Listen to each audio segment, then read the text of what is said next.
discussion items that we're going to have two, primarily. Yep. The short-term rental, new regulations, draft concepts, and the municipal land inventory management plan. And from my understanding, after some of our discussions, we'll be looking at that maybe about an hour per, so we don't get mired down too far, and then we can continue moving things down the road? Okay. Yep. Okay. Yeah, so just for the short-term rental, draft concepts from what we did is kind of from our listening session last time and the discussion and from the commission and then input from the public that was here last time. We're bringing something back to you, I guess, and they are concepts for discussion just because we kind of heard that that people did not want an actual cap because that there were some downsides to having an actual cap in some ways. But to see if we could come up with some other ways to maybe reach our goals of protecting residential housing, keeping land speculation out, and so this is kind of what we're coming back to you with. And so this is, we have been having some side conversations with the attorney on the general concepts. Anything that we do conceptually, like approve and move forward with, it will always get attorney review. I just wanted to speak out loud about that one. And so, so what I'd like to do is I would just like to kind of walk you guys through this, allow you to ask any questions as we're going through, and then kind of its an entirety, and then at that time you can have public weigh-in as well. But but just to kind of reiterate, these draft regulation concepts, they don't have an actual cap on STRs. We do feel like they protect future housing developments in residential zones, protect current single-family homes in commercial zones. This does favor Seward area residents, allows currently operating short-term rentals to continue to do so, maintains the value of the short-term rental businesses if they are sold, and promotes empty lot infill. And so those are kind of just the goals and the overall kind of highlights of those draft regulation concepts. So we would propose that this concept here would propose a couple of new definitions, and we just want to be really clear about a Seward resident, someone who has kind of permanent residence within Seward city limits, and we'll use that definition later.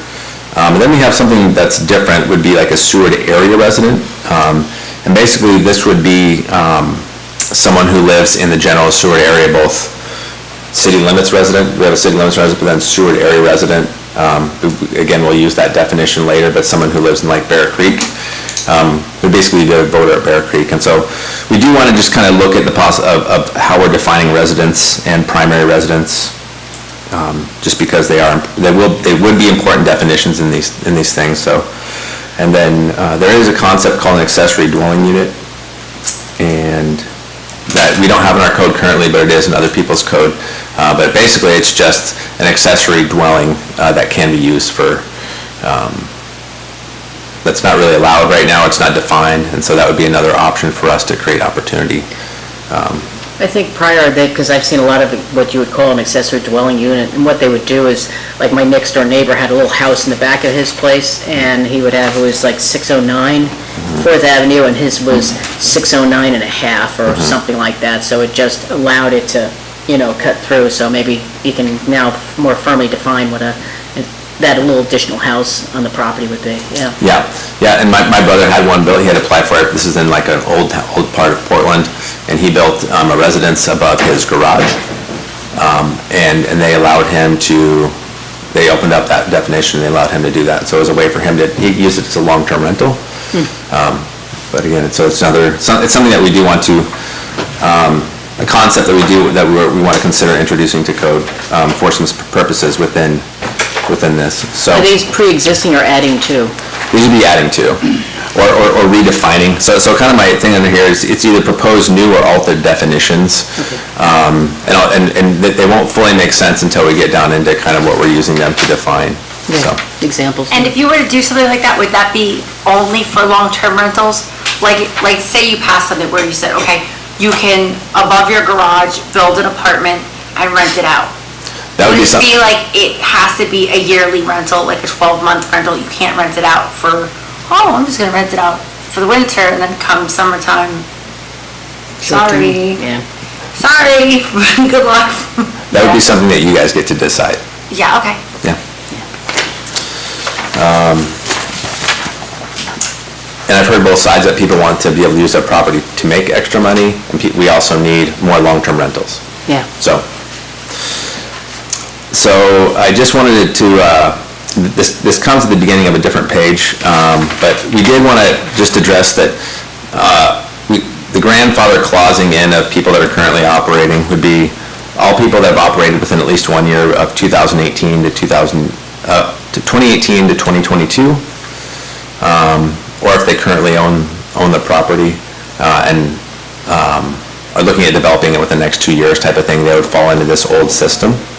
And so I just want to, we'll dig into that a little bit deeper. So the new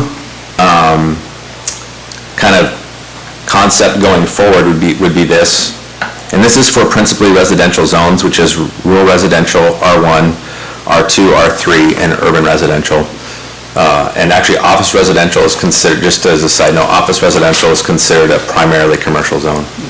So, but going forward, in this concept, whole house rentals would not be allowed. And so currently, whole house rentals are not allowed in rural residential, R1 and R2.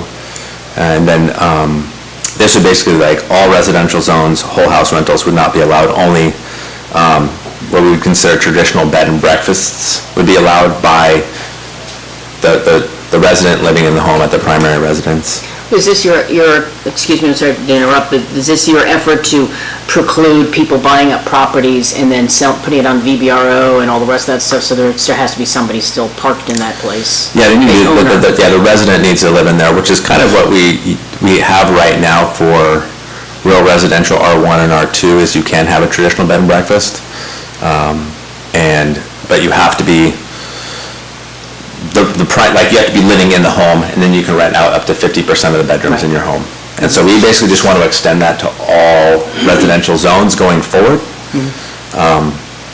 And just to protect, because if we are, as people are developing, we may have R3 come up, and we also want to protect R3, because R3 is actually one of those things where if we have, like, multiplexes, those are something that we also want to protect, because those are a lot of times a great entry house for, like, a long-term rental, that type of thing. And so that's something that we would also want to protect that way. Okay.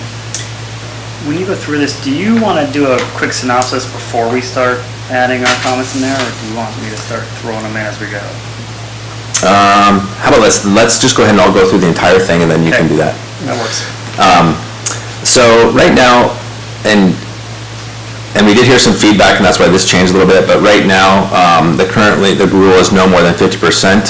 So, like, if a person has a 3-bedroom house, they can only rent out, they have to live in one, obviously, and they can only rent out another one, because that would be, if they go to 2, that would be more than 50%. And so, we've heard a lot of feedback that, well, if the person has to live there anyway, what do we care if they rent out 1 or 2 homes? So there's a kind of the concept there is that they could increase the amount of their house that they could rent out. There obviously are some downsides to that as well.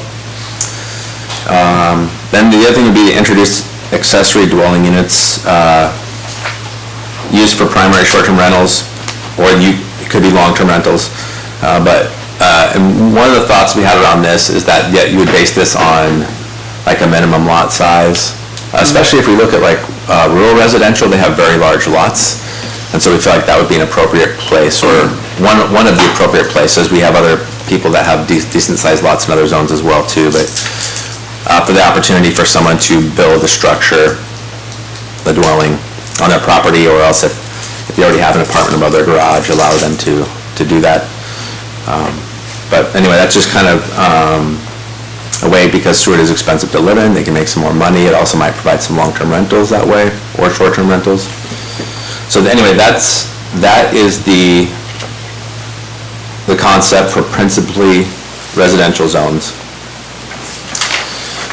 And then if we go to the, kind of the next page there, and this is for primarily commercial zones.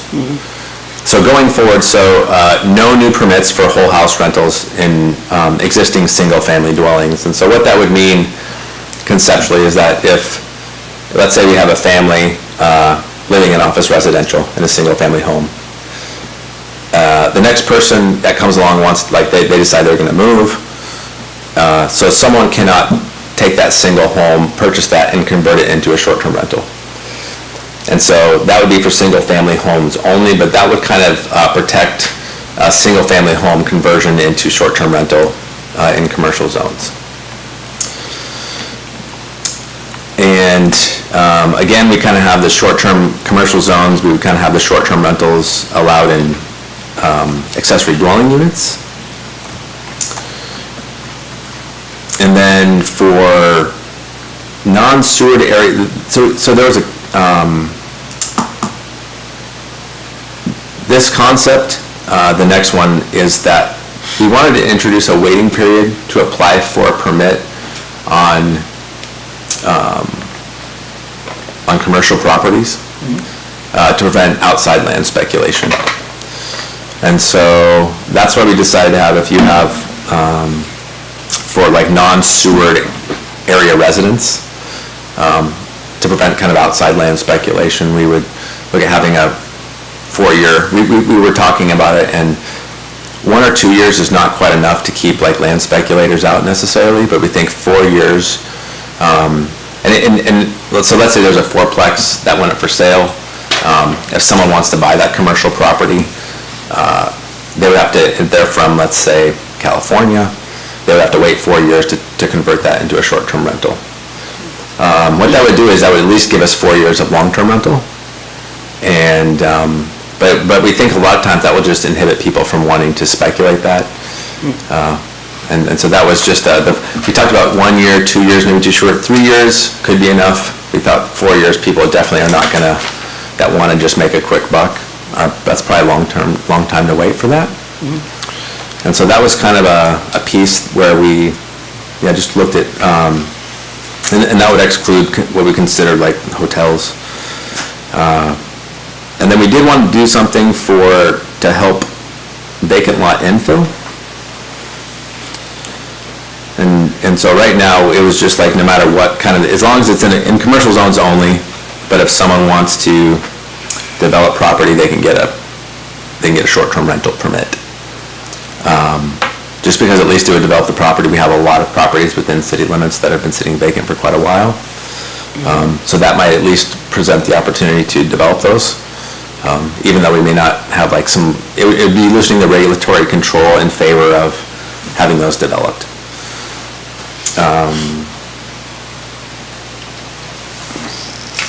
So then we talked about the timelines roughly about being grandfathered in. And you'd only, let's say that, so someone could sell let's say they have a short-term rental business. They could sell that to somebody and they could continue that use, inside or outside, doesn't matter where they're from. Just because we did want to, the discussion was that people wanted to get value out of their property and investment, which is fine. But then if that next purchaser decided, I'm not going to do a short-term rental for a year, then that permit would be gone forever. If it was like a use that we don't allow in the new system. So that was those pieces.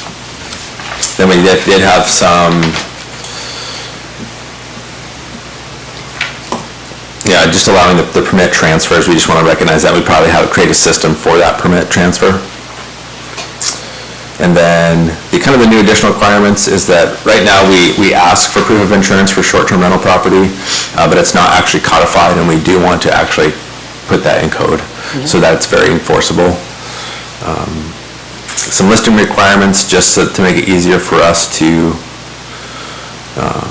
track is have them put the permit number to be put in like the listing notes. At least give us one link to their property, give community, some people post on like 6 or 7 different sites, and so we want at least one link to one of their listings. And then also too, sometimes in certain ones, if they have a host, we just want to make sure we also have the host name to community development as well, because a lot of times that's the contact person for us, and sometimes we don't have that.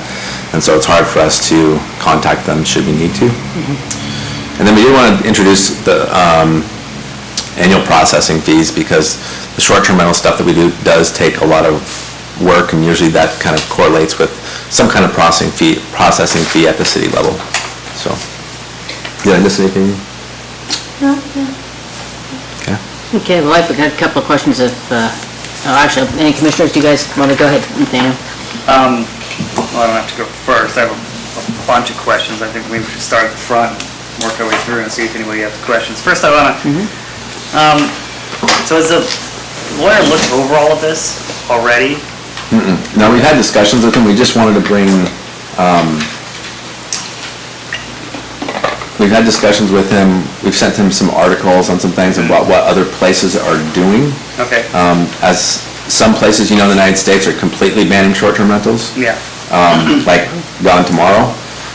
Some are doing, read a lot of articles on, that's actually not healthy, but limited, either doing like caps, or, yeah, there's been a number of different systems, and so I have sent the attorney some articles on different systems and what people have been doing in that regard. Is there anything in our states, because the other states do stuff, is there anything written in our statutes and code at all regarding this? I don't know, at that level. I mean, not just City of Seward, I'm just talking about state level statutory. Not that the attorney brought to our attention or was immediately concerned about. Okay. So, Okay. I mean, obviously, when you're digging into this, you just want to make sure you're not being discriminatory. Yeah. That's the type of thing. But luckily, there's a lot of people that are, I mean, some people have been doing this for 5 years now, some type of heavy regulation or limitations. And so we do get to kind of learn from those other communities, because usually litigation takes place on that. Sure. The pointing of the spear first. Yeah. So. This permanent resident, you said there was a difference between Seward resident and Seward area resident? Does the Seward area resident, is it just one of these three or all three? How do they? Well, we actually just want to look at, and that could technically apply to both, because right now someone may call themselves a Seward area resident and they have a home here, but they live here for 2 months. Yeah. Yeah. And do we really want to, so for us, we were discussing and we have looked, and other places do use these criteria, where you have to qualify for the PFD, which means you cannot be out of the state more than 180 days, unless under special circumstances. And then also too, there's, we could look at a person who's registered voter in Seward or Bear Creek area, which would also be another form of residency. Yeah. And then, but also too, the Kenai Peninsula Borough has resident requirements, and which are similar to this. But anyway, so those are some different pieces that we could attach residency to, just to make sure that we have people that are not calling themselves Seward area residents that are living here 2 months a year and actually have a principal residence somewhere else, but kind of using the term to capitalize on that. So would we require A, B, and C to be a Seward area resident? And what would we require for Seward resident? I think that you could probably do all the same. So there wouldn't be two different terms, it'd be the same term.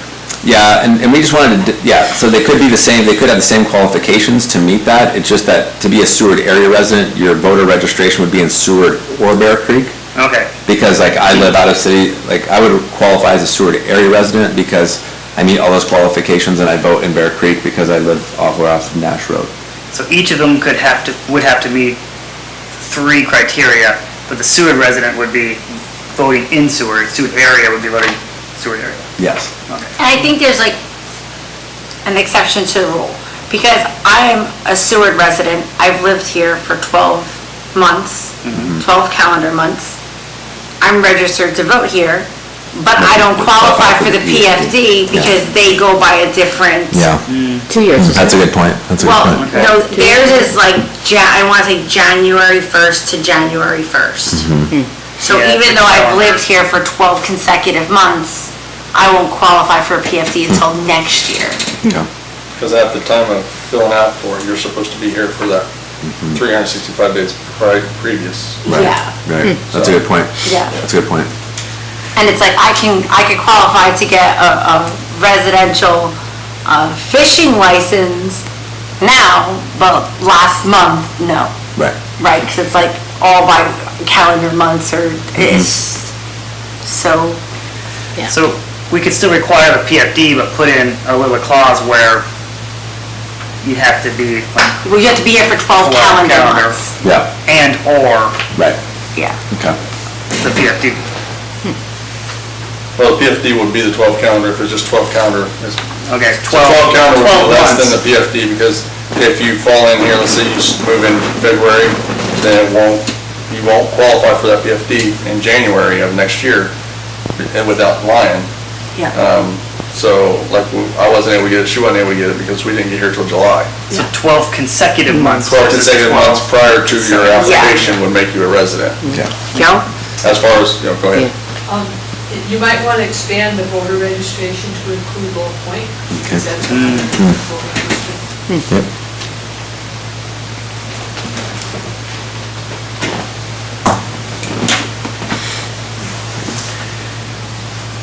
Does Moose Pass fall under us also? They vote by mail. They do. Because I'm on the Peninsula Borough Planning Department, and they said I'm theirs. I'm like, so you're with sewer too? And then I guess I'm just kind of getting that area now because there's nobody there. But I didn't know if they were part of sewer too. Well, part of it, just as much as Bear Creek kind of thing. This accessory dwelling unit, seems like that needs to be ironed out before this is actually put into. So, if we're going to put this in here, are we gonna have time to implement this before we get the ADUs even ironed out? I mean, we could, that's one of those pieces where you could have accessory dwelling units and not even include them in this and still do a short-term rental regulation and bring that around later. So we could add that later. Yeah, it can always be added later, and it was still, it's just a concept that we continued to hear of where it's appropriate to create, because we are land scarce in sewer. It's kind of like Hawaii, right? You know, we're making land very slowly with each storm. They're making it with each volcano eruption.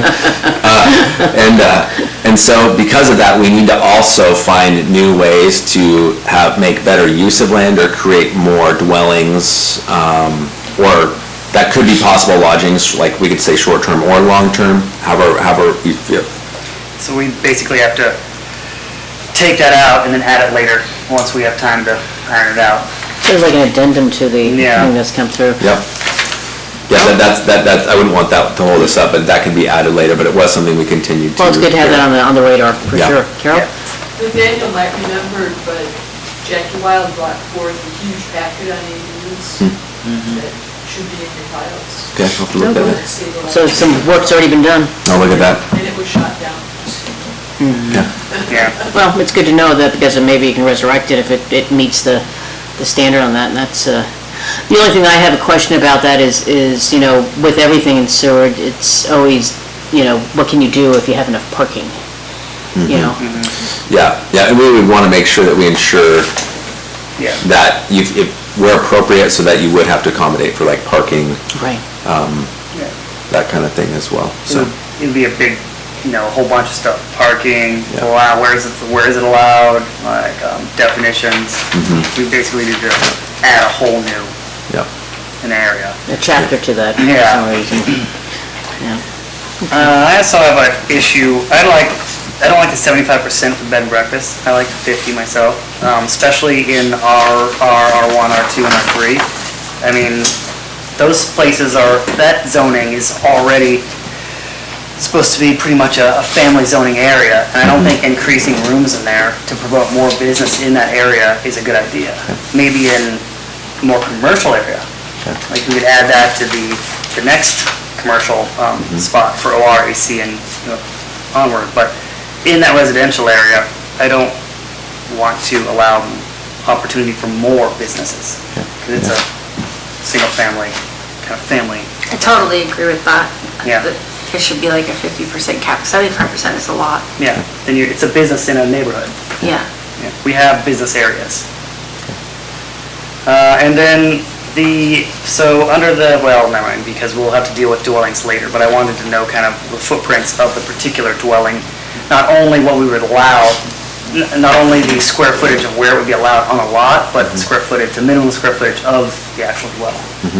I think we kind of touch on that with the mini homes, not mini homes, but the like mini apartments that we do. Would that fall in that same area where you have to do a new section probably to the whole dwelling? Yeah, well, in looking at our current dwelling, like if we have like accessory apartment or mother-in-law apartment, we actually just want to actually clean that up and make it so you have an accessory dwelling unit in general. Because I think it would just be easier to create this one thing that we recognize and create some definitions around whether it's detached or detached, what it can be used for. Because we get a lot of questions and people can't define what their thing is necessarily. So if we have an accessory dwelling unit and we have it could be this or this and very defined, and there's one thing for people to look at and go to, and they can figure out whether they have parking for it, whether they have these other things and that. So ultimately, I think that when we were looking at our code, it might be easier for us to, what was that one that they had too?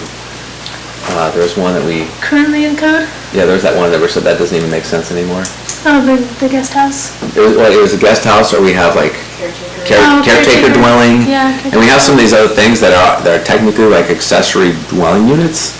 And so we would just want to simplify our code and create a better definition for accessory dwelling unit in certain zones and go from there.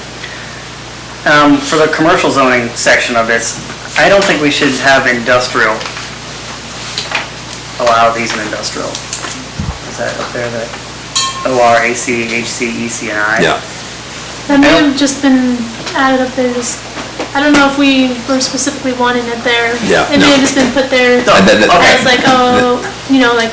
Yeah, these are the commercial zones. spots. That was probably me, so. Okay. Yeah, I think even would invite a certain unique, Yeah, like, we don't thing want going that. in the middle of, people could resource anything in the middle of an industrial area, Right. that'd be. Yes. I also have an issue with the transfer of permit down there. So if I'm seeing that right, they would basically be able to transfer their short-term rental permit when they sell the property, is that correct?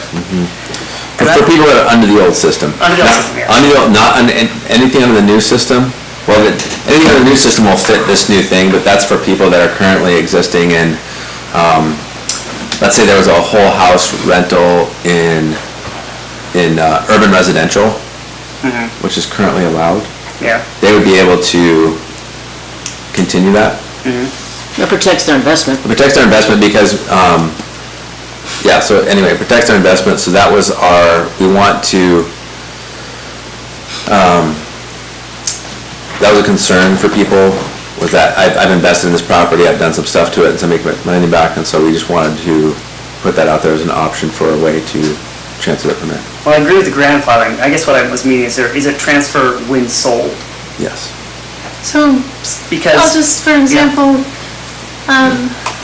if this code change goes through and whole house rentals are not allowed in residential zones, all current whole house rentals become a non-conforming use, which is allowed in code to continue operating Yeah. as a non-conforming use. And they can, when they sell their short-term rental, that new owner would have to come to us and then get a permit under their name. Just Okay. like, for example, Hotel Seward does not have a conditional use permit to operate as a hotel, which is required in the central business district. But at the time when it became a hotel, a conditional use permit wasn't required. They just sold it. The new owner does not need to get a conditional use permit because it's a non-conforming use, it continues as is. Okay. But if he changes the use of that building, then he would need. He would lose that, he would kind of lose that use. Okay. What if he sells it again? So it just, Same- as long as the same use, as long as the use stays consistent, Right. it can Then they continue can in that. continue. Right, so that's why we said if someone, let's say they sold a single house, they sold a single family home, short-term rental, the next person bought it, operated as a short-term rental for a year and then says, I don't want to do this anymore, that would then, basically, that non-conformity would Would end.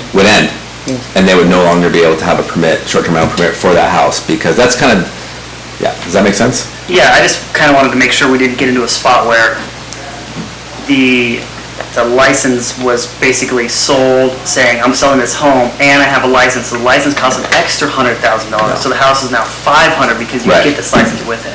Yeah, no, we don't. Like you would sell a liquor license with a bar. Right, and that was one of the concerns that when people were discussing caps, is how do we keep that from happening?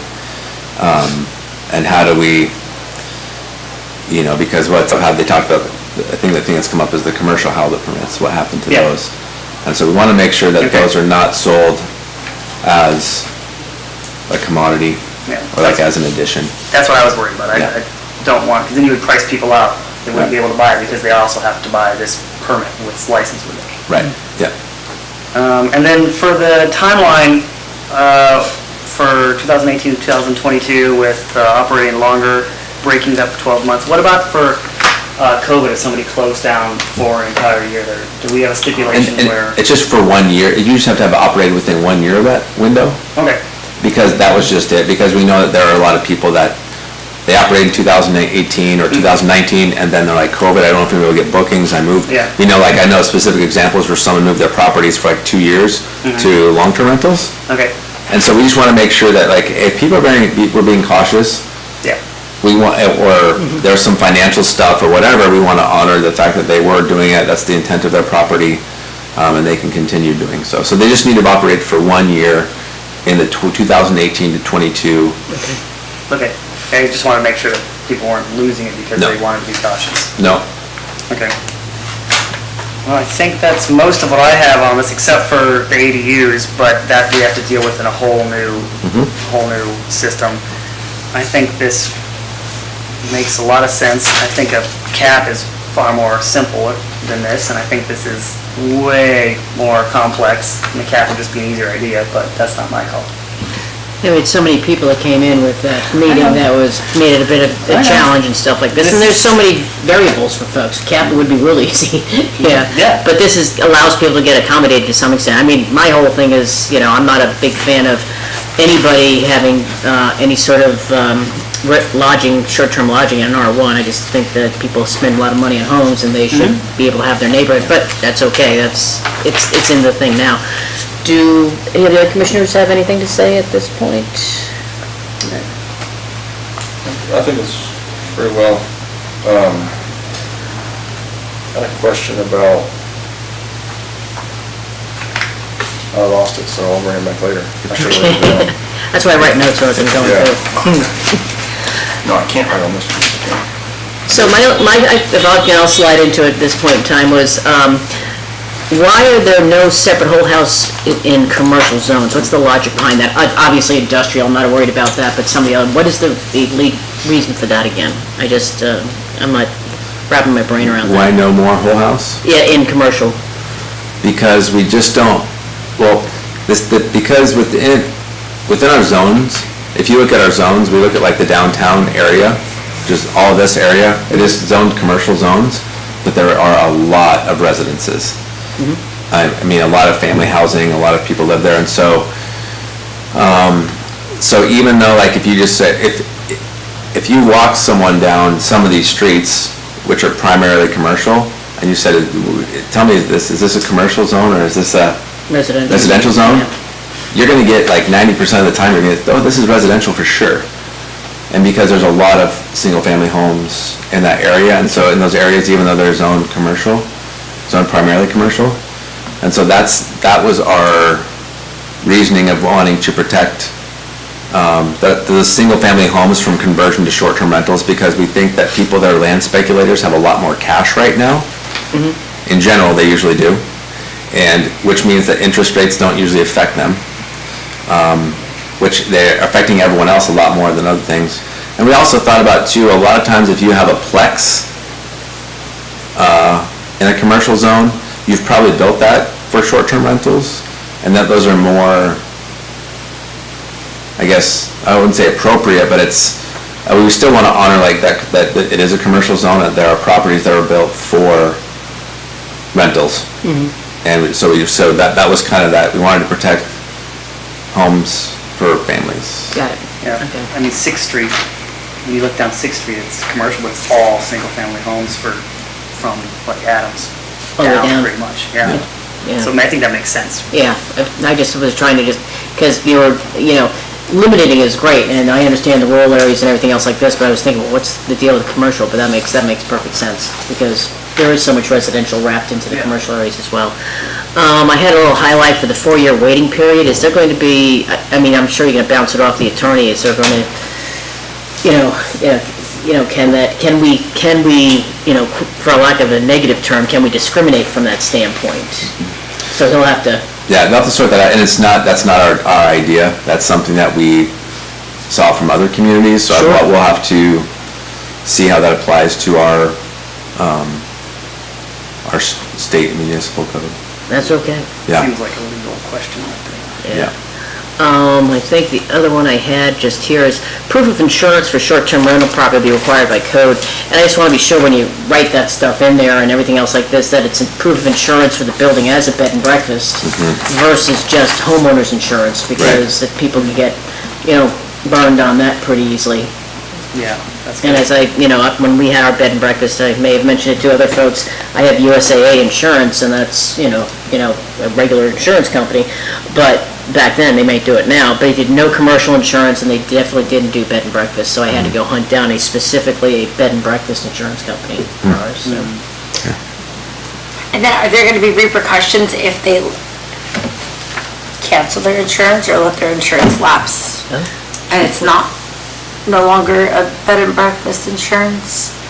Is it something where you're gonna say, okay, well, this is a requirement, and if you don't do it, or you let it lapse, or you just cancel your policy, then you lose your privileges, period. Yeah, and- There's no fine line, there's no gray area, you have to have it, it's mandatory, and if you don't, then that's it. yeah. Aren't you working on an enforcement schedule? Yeah, we are working on an enforcement schedule that's actually set by code, not just for this, but for lots of other things, like there's a maximum fine that we can levy per day. But we do want to write those compliance issues, and if you don't have insurance, yes, you would lose your permit. So we do want to making sure that people are following the rules and complying by those items, like having a business If you can get permit. insurance, you go, hey, look, I have insurance. Right. And then 3 days later, just go cancel Yeah. my insurance. And that's hard for us to track, but we are going to make sure that people do have, Yeah. so, and if they just are renewing on that date, we can probably watch the dates as we come through on that insurance to see like, oh, look, they had it for 5 days last year, amazing. Yeah. But yeah, it is something that is important, so.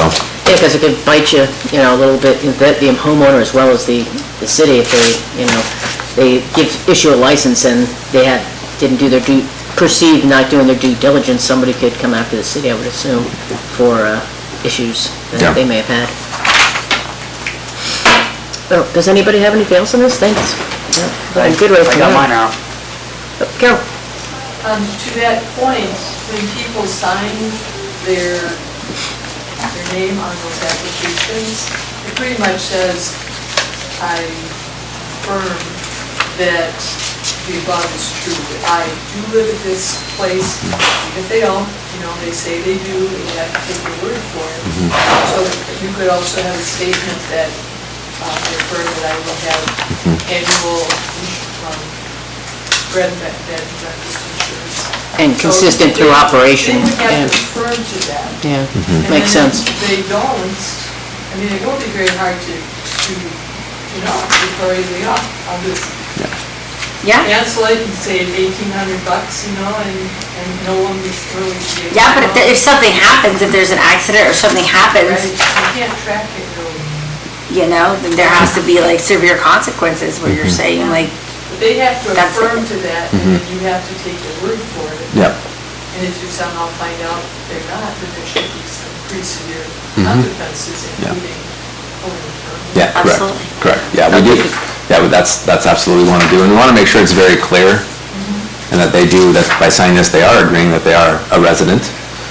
They're living here at least this many whatever that comes out to, listed this many days a year, this is their primary residence.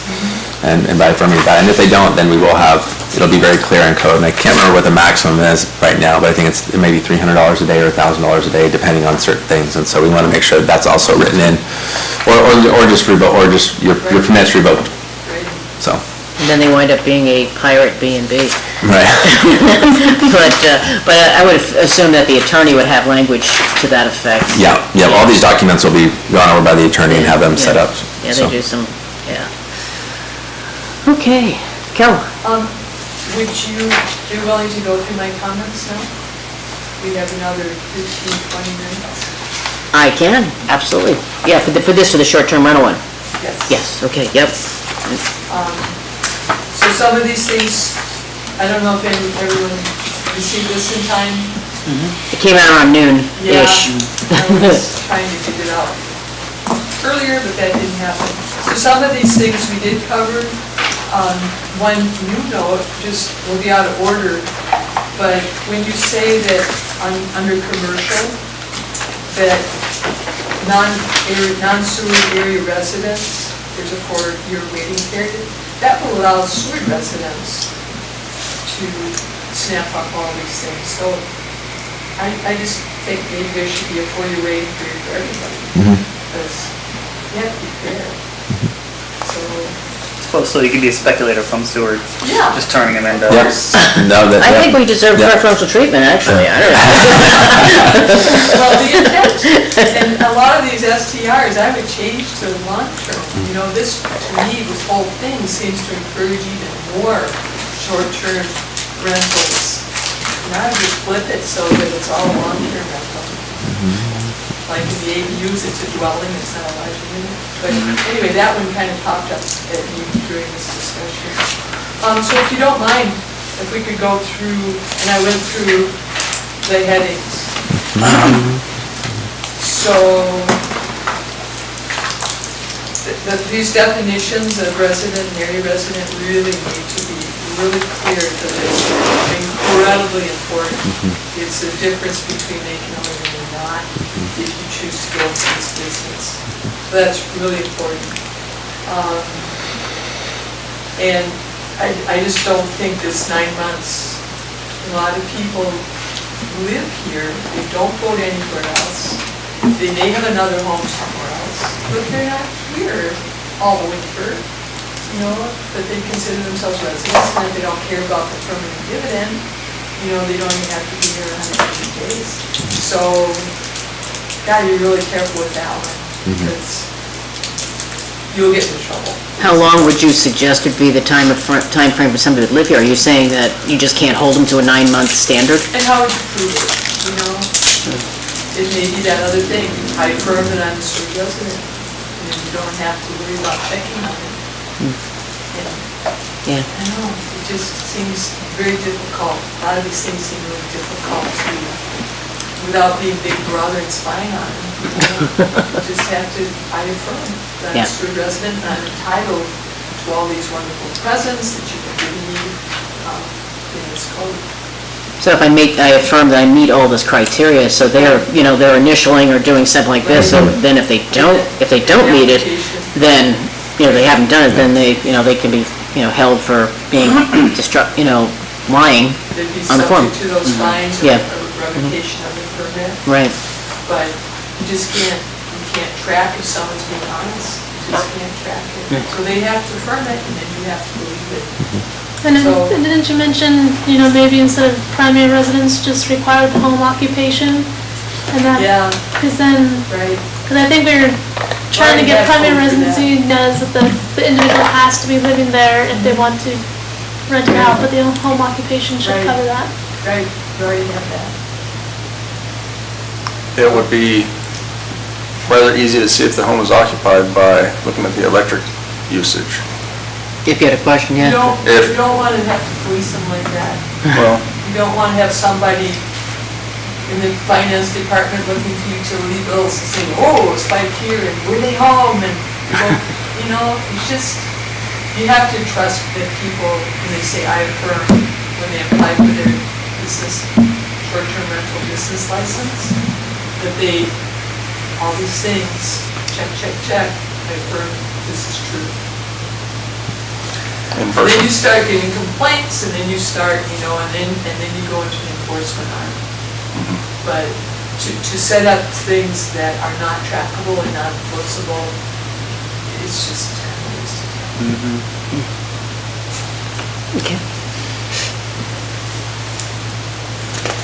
And then this whole thing to me is very discriminatory, and that's why I included these council rules and procedures. This is a checklist that I discovered when I was looking for something else on the sessions, and it's like eye-popping. So I hope that I was gonna put in bold the ones that apply, but it all applies. And it's just really, The due process is really important it is so important. for a lot of things. You gotta avoid discrimination, it's really, really good. Equal protection checklist, substantive due process checklist is just amazing. So work those checklists into anything that you do, because otherwise it's probably not going to be successful. So then I suggest sticking to our existing code that refers to home occupations and home or business owner occupied. So if it's in a commercial district, the business owner of that whole house, it wouldn't be a whole house, it would be, I live there and now I can rent the house. So home occupation would really help that. And I still, Jason and I had a little conversation about whole house rentals in UR. And there is, I really believe, a conflict in code, and I added this to it at the end. And we need to figure this out, because people are, in one section of our code, it says housing,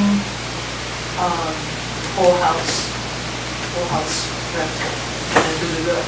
But in the definitions, it says,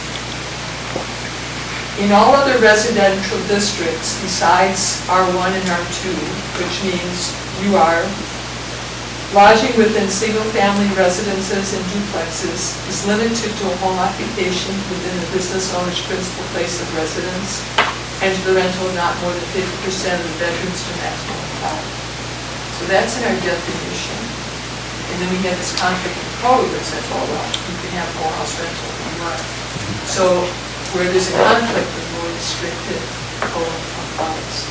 So I believe we have a really good case to shut down whole house rental in UR. And if we want to be graceful about it, because they have invested a tremendous amount of money in upgrading these old houses, to give them that, I just arbitrarily said, like, 10 years by 2033, no more. But this is a pretty serious conflict. Okay, that was number 2. Phase them out, non-renewable and non-transferable. We want to get rid of STRs. We don't want to encourage them in perpetuity. And then traditional B&Bs, how can this use be restricted to sewer residents, replaced with homeowner occupied and required home occupation? And then just like Nathaniel said, 75% of bedrooms, holy cow. People are already booting their kids out at 10 in the garden, or they send them away at a summer camp and it's just, it's lucrative. It is really lucrative, and people will bend the rules as much as they can to squeeze out more. And I don't even like B&Bs in my residential R1 neighborhood. I don't like it. We're commercializing our residential neighborhoods. And if you allow even more, it's like the whole thing's commercial zone. So that's that. And then we discussed ADUs.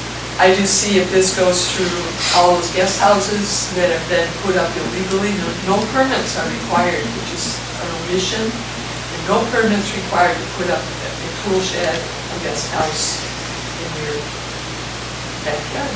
And so they're in the right-of-ways, a whole bunch of them are property-ways, they're illegally placed, there's no oversight. So if we allow this to go through, holy cow, instead of encouraging long-term rentals, these will all be let the night loose. We don't want to encourage long-term. So then we go to number 3, primarily commercial zones. I believe that chart that Courtney produced a few work sessions back showed that there was SDR in the industrial zone. In the land use table? You had that nice separation, a lot of data Yeah, about where things Oh. are located. But I think I did see one in the industrial zone. Do you remember that? Is that true, or am I not remembering today? I can pull it up to verify, But if because I there can't is, remember. you go up there permit immediately, because they're not I'll allowed. go back and look at it. And then you did strike it in your sheet, so that's good. You're not allowed to put it in. I wouldn't even think that would be safe. Yeah.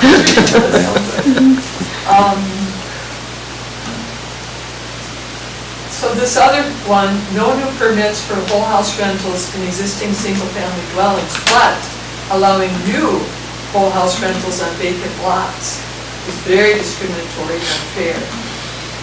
So you're shutting down people that have been in this business for a long time, but allowing someone new to come in, maybe right next door and say, ha-ha, I'm building a house and I'm going to be allowed to do whole house rental. While you've been shut down. Yeah, we wouldn't shut anyone down, Well, because the ones that are currently operating would still exist, but this would, if they do, if they're 12 months continuously, and if they're in that slot, there's all kinds of little things they have to comply with. But on the one hand, you're trying to reduce the number of short-term rentals in a house, and then allowing even more to spring up, that to me does not make any sense. Allow them to build a house and long-term rental or residence. We don't encourage more short-term rentals. That just really did not make sense. So phase out existing whole house rentals by time certain, such as 2033, non-renewable and non-transferable, to encourage long-term rentals. And then I don't want short-term rentals in ADUs anywhere. Before you rating period, I already talked about. And then what are non-single-family dwellings? Are these duplexes, triplexes, fourplexes, and apartment buildings? And I never understood why that was even allowed. I must have been asleep at the wheel, but why are we allowing apartments and multifamily dwellings to be short-term rentals? I would start to phase those out. That's where people need to live. It's really important. On the timeline, so I talked about my personal situation where I shut down for COVID and converted to long-term rental. So I would be forced to decide to not renew the long-term lease and resume whole house short-term rental within 2 years of this resolution passing. So that's denying me of my right to a business, especially when a new whole house rental is built on a vacant lot 3 years before. So consider that timeline for what your intent is, because it will, in my case, it will force me to get rid of my long-term renter and bring in short-term rental before I'm ready, before they're ready. So that's, I don't like that. So permit transferred for grandfathered. If transfer of existing short-term permits is allowed with no restrictions, there will never be a decrease in STRs or an increase in long-term rentals. So phase out whole house rentals in R3 and UR zones. Consider phasing out whole house rentals in other zones, non-transferable and non-renewable. And then under 6, new additional requirements. Hotels aren't STRs, so just want to mention, they have their own code. We talked about the conflict in code, which I think is really, really important.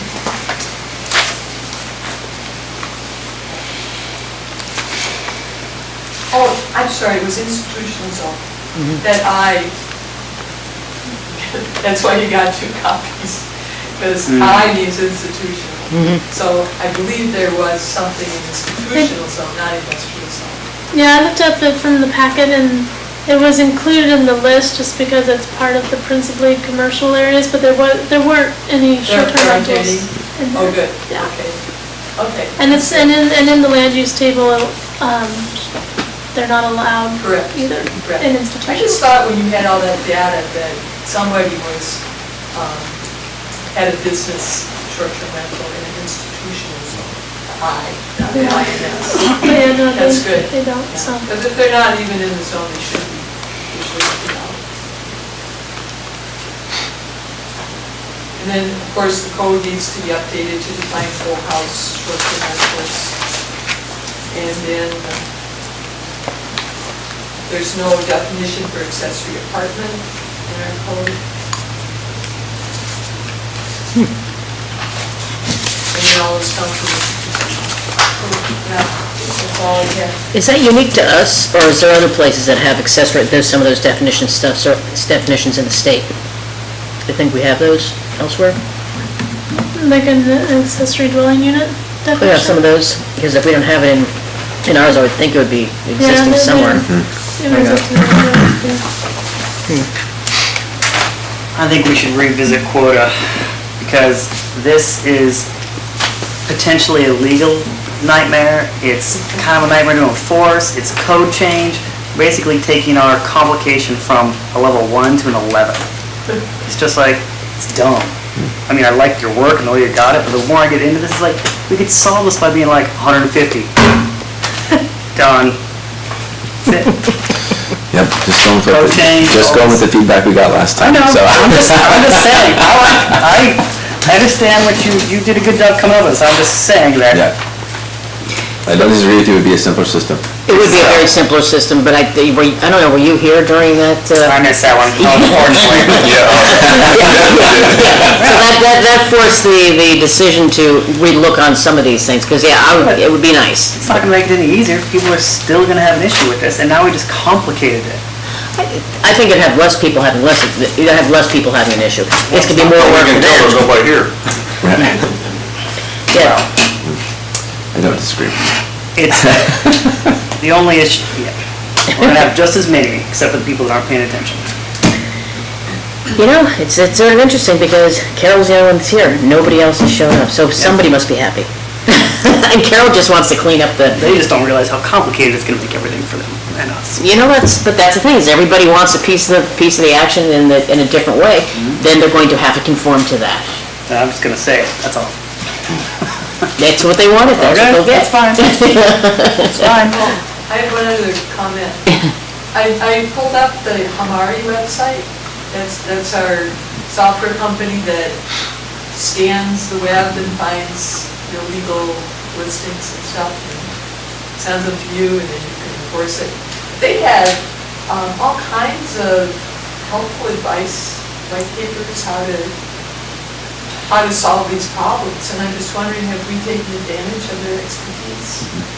Okay. Yeah, we've actually talked to, we get calls from actually a lot of companies, not just the one we're with, and so we've done calls with other groups, and there's definitely, Hamari is one entity, and there's many out there, and they all have some really good, helpful advice for how to solve housing problems in regards to short-term rentals. So, and what to do and what not to do, and ways to do that. So yeah, we have definitely looked at those things. And does our subscription include help aside from just scanning the web, does that include assistance with? No, I think it's mostly just including those reports and getting those Okay, so if pieces. you paid some more money, they would use more. Yeah, usually the way it works. So, but I think it's at some point in time too, we are looking at. I think as the market has expanded, there's a lot of different companies that offer a lot of different services at different prices, and so I think I won't be surprised if we look at a different company Okay, just to find out what works best for us and who can offer us the most for the right price. great. Yeah. And they did list the Peanut Pencil Borough as interesting on the website. And we were the first ones in the borough took our recommendation. Can I just ask them something, and please excuse my ignorance, but if we have, how many short-term rentals do we have here already? Like, is there a number that we know, right, this is how many short-term rentals we have? So it changes from year to year. Okay. We actually have a certain amount of transiency within that, so we have a lot of people that are like, okay, I'm going to long-term rental, or I'm not doing operating this year, or I'm new this year, and so we have like a range from, I think in the last 5 or 6 years, we went anywhere from like I think our lowest year was like 115, and then we've been up to like almost like 130, so it's kind of this number that goes up and down, and that's within city limits. We actually have more short-term rentals outside of city limits Okay. in the Stewart area than we do inside. So, then I think I'm agreeing with you then. Can't we just put a cap and say, listen, this is the number, that's it. Apply for it now, get approved, that's it, and if not, this is the cap. 200 is, say 200, I'm just 200. I'm just giving you a number, right? If you say this is the cap, that's it. And then other than that, we need long-term rentals, this is what the community needs, this is what we need as a community, as teachers, as police officers, as, just people that work here, people that want to buy homes and live here, we need long-term rentals. Yep. So, at some point, you just have to stop and just say, okay, like, enough is enough, this is it. So- And on this piece of paper, that's what it says right at the top. It says, these are the proposed regulations as an alternative to a short-term rental cap, because that is still, people said they want something without a cap, but that's still probably the easiest Yeah. to enact. We had suggested that last time, and that was, And then it brought in a lot of people who have property and, vacant lots and different things like this. They already own it, they have plans or something like this, and then they want to go ahead and try to put something up on their own area, and then what happens when they sell it, maybe to somebody in their own family or something like this, and then, there's a cap and they can't do it, and it's a generational, a legacy kind of thing, so there's a lot of different exceptions. Yeah. And I'm not saying, I was all over having a cap. But when people came the other day, or, how many weeks ago, and they brought up some phenomenally good arguments for why they should be able to continue to operate or continue certain ways. Because we were looking at completely, everybody who's here, grandfather everybody, and just cap it, And that's it, yeah. But there was... But if you pass it down to family, there can be exceptions to every rule, right? Okay, if you're passing it down to family, if it's a generational thing, you can make exceptions to the rules. Yeah, I think that's a conversation for another day, because we're talking about this particular one, and Yeah. if we don't like this one, then we can deal with that later and bring something else back around. I see.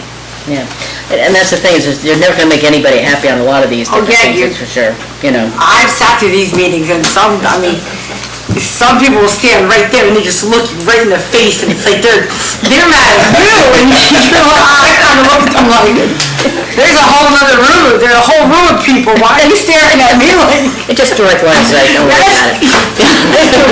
I'm like, I didn't do it, like. No, but also too, just for your information, anything we decide here has to get approved through the council as well. Yeah. Because we technically are, working, per direction of the council. With them, yeah. Yeah, and so there's feedback and things like that they're gonna have, and if we just arbitrarily make something, given what my impression is of certain, the council is, they want control, but I don't think they want complete, recommendation for just capping and just shutting everything down. Yeah. Right, wrong, whatever it is, but it's, we just want to give a lot of options for things as far as, we could cap it, this is possible, this is one option, this is another one, with all this regulation and stuff like this, and all these hoops these people have to jump through, that's the other one, and that's, maybe something, we may bring that forward to the council and say, nope, kick it back and rethink it all over again. That's, we recommend, and they'll make the, the ultimate, yeah. Absolutely. Yeah. So, anyway, we're at 7:15, I think. If everybody's good, I'll switch right for now to the next. Cool. We're good? Okay. So, Would you like to intro this a little bit for you? yes, please, if you would.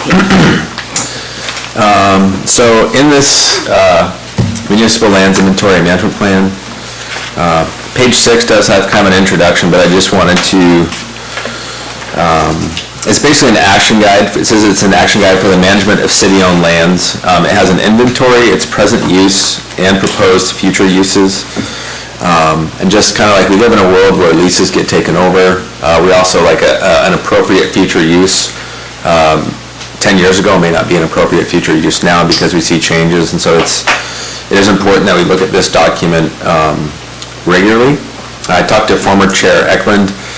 She said she thinks it was only reviewed 2 times during her tenure, which is something I want to change. I think that we need to be going over this annually.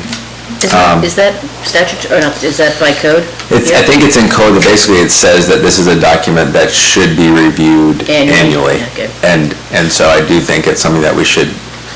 Keep eye on it. Yeah, well, and maybe something I would like to ask you guys, I think that we talked about it, is that this commission would pick a date or a month every year that we are just going to say, hey, this is the month that we will review this. We'll have a work session to go over it, more if needed, but go over this and then make those approvals. So, and I just wanted to highlight some things. The revisions to this document that were made last year did not go to council.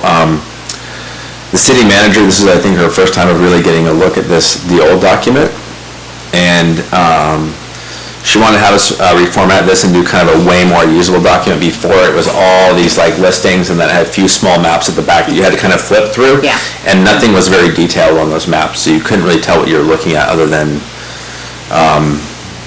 so the reformat, the individual maps went from 8 to over 85, how many maps?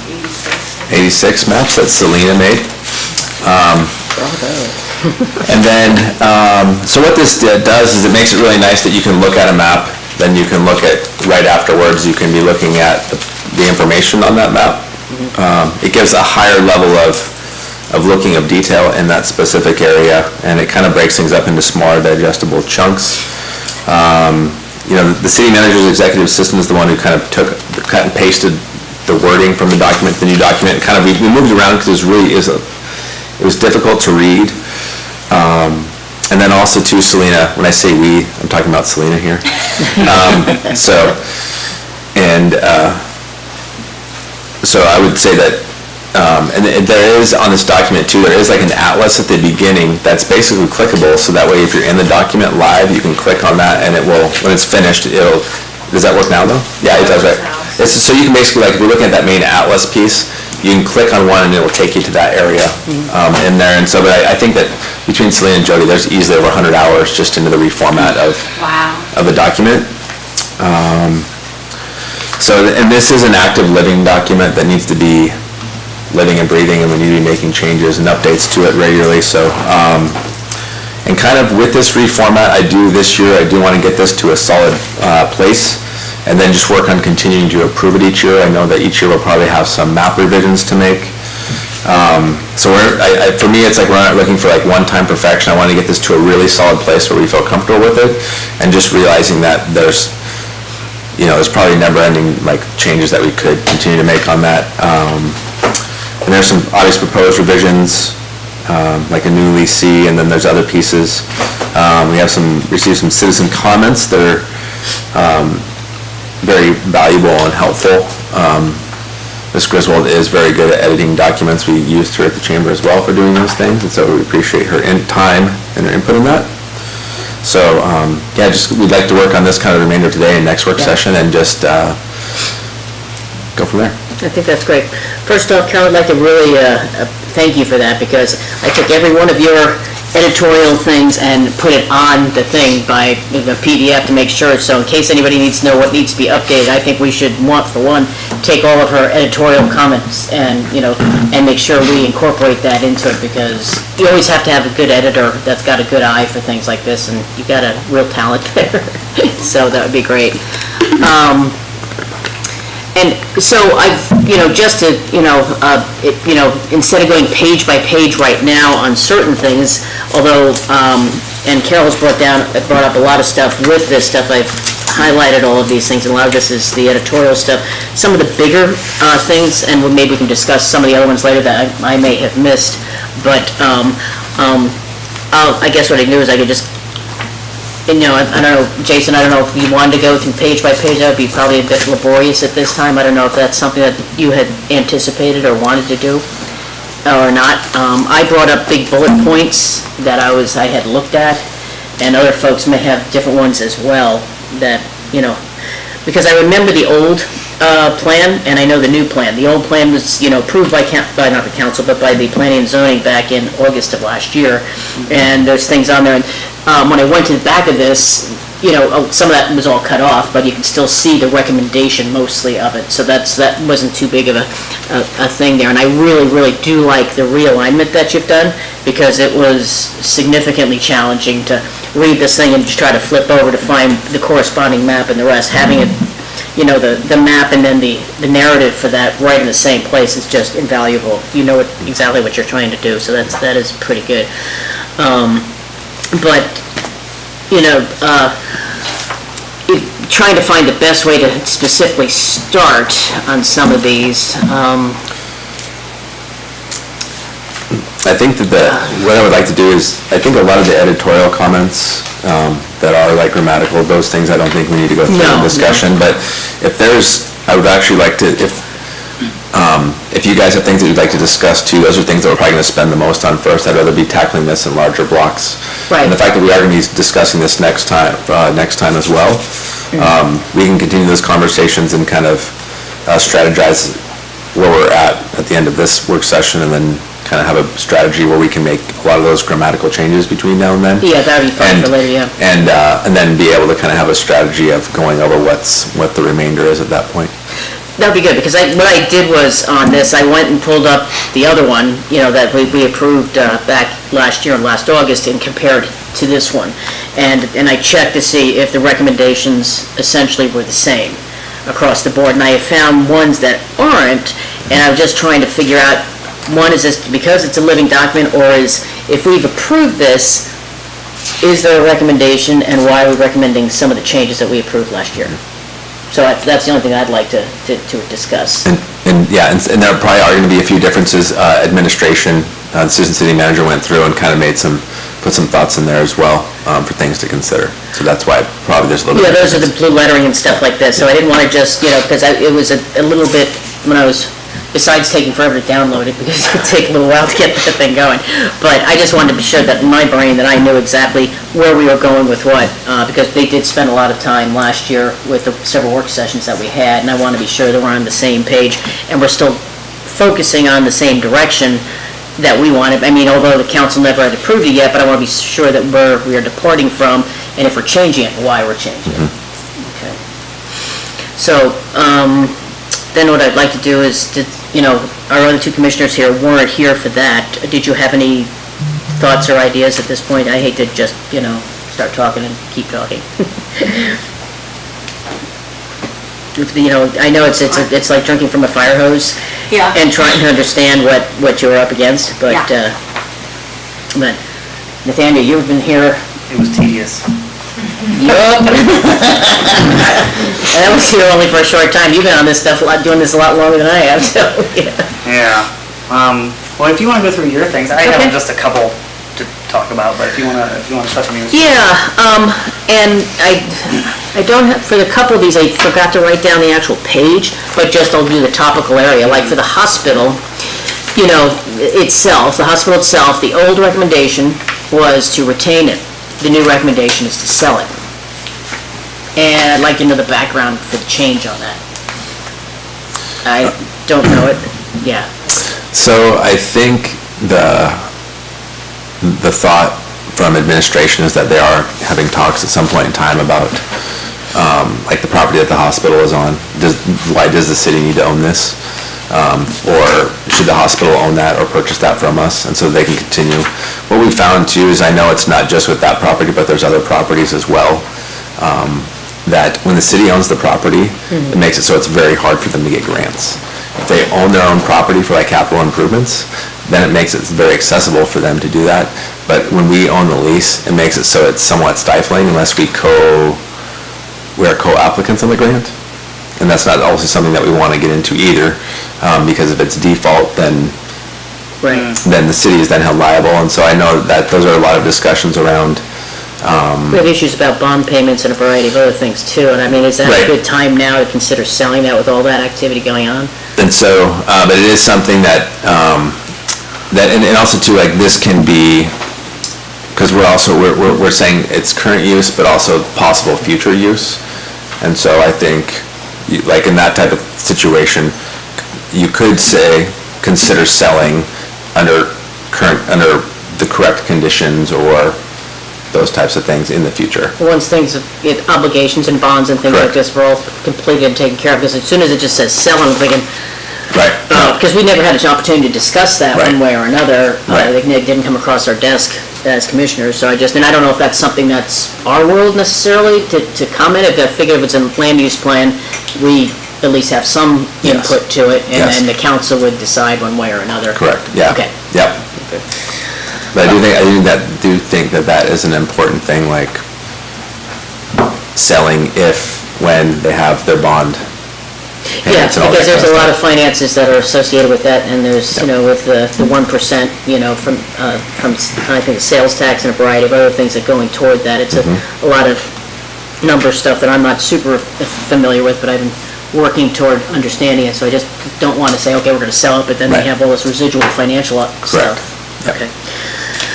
The second thing I had was the Parks and Rec warehouse. The old one was, we said that we would retain it, and when I get a little further along, I'll have pages for you, sorry. And the new recommendation is to sell it. Sorry, which one was that? That's the Parks and Rec warehouse. I wish I didn't think about the earlier one. It's Page 28. That's not part of Chugachimut's no, area. that's just the old Parks and Rec, the warehouse itself. Correct. And my concern is, one, and that's fine, but we did say, because we were having a determination, we wanted to retain that long enough that, just for the standpoint that if we were originally going to knock it, move Parks and Rec somewhere else, wherever they're going to be, they might even use that as a potential parking area for the cemeteries there, because there's nowhere to park. And so we'd like to be able to have that looked at. So I wouldn't want to sell it and then just, box us all in because there's nowhere to park. And, it's that one lane that is, Aspen Lane technically is not, that punches through the Legion Cemetery is not technically a road. No. It's a right-of-way easement or something. It's one of those things, but it's, so that would be my concern. And then the other one here is, it probably dovetails the same way with the hospital, is Seward Mountain Haven. We recommended, or the prior resolution in 2021-16, recommended to retain it, but again, the new recommendation is to sell it. And so I'm guessing that's the same logic process? I think it's, even though it just says sell, I do think there is probably like the unsaid caveat that when the obligations are met, or some of those items in there. Well, it's true, because the Seward Mountain Haven is the cash cow for the hospital, because the hospital the emergency room doesn't make a whole lot of money unto itself, unless you've got a lot of people coming over from the prison or something, and you charge the state. But it's, because their cap is high enough now, they've got a little bit of a surplus and things are going well and everything else like this, and so it's covering the bases for both of them. So that's why I was sort of thinking maybe if you sell one, you're gonna have to sell the other, if that's the case. But, again, that'll wind up being a consideration if all the other fiscal stuff that's going on gets taken care of. To have good language around that, would you prefer that we put something in there like, is to retain ownership and possibly sell to Providence Medical Center when obligations, or consider selling to Providence Medical Center when obligations are resolved, satisfied, or That met? would be good, because I don't think a city needs to be in the business of hospitals, I don't think. Or being a land baron either. No, that's true. So, But would that kind of language kind I of would think so, satisfy? because it gives you an idea, because it makes me very nervous when it says sell this, and then I know, from my other volunteer things, the other things that go on that the city's intrinsically wrapped into, and, Yeah. you know, one, I want to protect the city and not just, you know, lose money on a sale, but I want to be sure, or, you know, that, you know, we hand it off and we still owe on a lot of things as well. Yeah. Whether it's the bonds or something like that. Yeah, so would some kind of general language on those items of like, retain ownership and consider selling when obligations or that type of situation? Something like that, Okay. because we had, and Carol probably remembers this too, go ahead, Carol, just. I know you don't want to get too detailed in these recommendations, but I think one reason the city is still the owner is it ensures that we have critical care coverage here. And if you just say sell it, it could go away. Right. So somehow that would have to be in that little short recommendation sentence, we'd have to say to maintain critical Care within the community, yeah. and long-term care. And both of those are pretty essential for a lot of people. One of the reasons why a lot of people still stay here is because they have that access to critical care. And I know some of the, you know, longtime Seward residents are, you know, planning on, you know, moving up the road there eventually, so, yeah. Okay. The next one is, crap, 2620 Birch Street. It's in, I think those are a levy parcel, forest acre levy parcel, and it's completely lined out. Like, it used to be a thing, and it's gone. I can't find it on the borough's website, so I was like, where's this parcel? Why do we have an address for it? So that's why, What page is that on? I don't know. what Ah, crap. I You know said what you're talking 26 what? It's, It doesn't, and I was like, what It's happened to it? 2620, I can't find anything. Birch Street. So, Yeah. I don't know if it existed, Right or, there. Let's see. Oh, she may actually be able to find it for me. If the borough can't find it, it doesn't exist. that's what I It's thought. page 69. Yeah, they are, that's why I'm like. Page 69. 69? Well, you guys are good. Oh, it's not, see, it's not listed on. And I can double check that, but I'm pretty sure I looked I for did one. check. You did? Okay, because that's why, I don't know why we have it on there. I So it don't know doesn't why. exist? Doesn't It's exist. probably a good reason why it's got lined out. Okay, that's the only reason. Well, then the question is, why was it there in the first place, right? Yeah, well, Maybe we should do a drive-by and see what's there. what's on Birch Street? Yeah. Okay, the next one is, I actually now started remembering to get the pages on here, the Jesse Lee Cemetery. We said, or previous, you know, the commission before said, retain, and it indicated that on the new one, it's on page 74, on the old land plan, it's on page 21. And it said that they were supposed to have it surveyed and a road go in there of some sort. It's already been surveyed, so maybe that's just info. But all the cemeteries have been surveyed. And so, that's just, you know, something to consider, if you don't have to do it, don't have to do it. Excuse me, Claire. Yeah. I understand the Jesse Lee Home Cemetery is not a separate, discrete cemetery like Oddfellows and Mason. Yeah, it's not outlined. It's actually part of the city cemetery, so it's all part of the city cemetery. But if you want to make a recommendation to make it its own, I don't know if there would be any advantages to that. When the surveyors came through and did all the cemeteries, they did a complete separate one for Jesse Lee. And, because I've walked that area and, you know, so I'm not sure if it's because at one time it was the Methodist cemetery and it just got absorbed into the city, because they also have one, didn't they outline the Oddfellows? Right. And so that's just a city one too.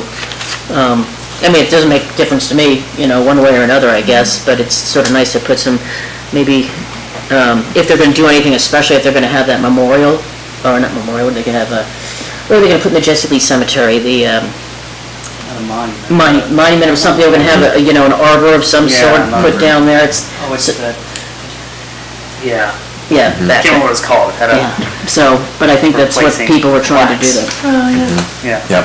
Yeah. So, but anyway, that was just the thing, but, and then the forest areas campground.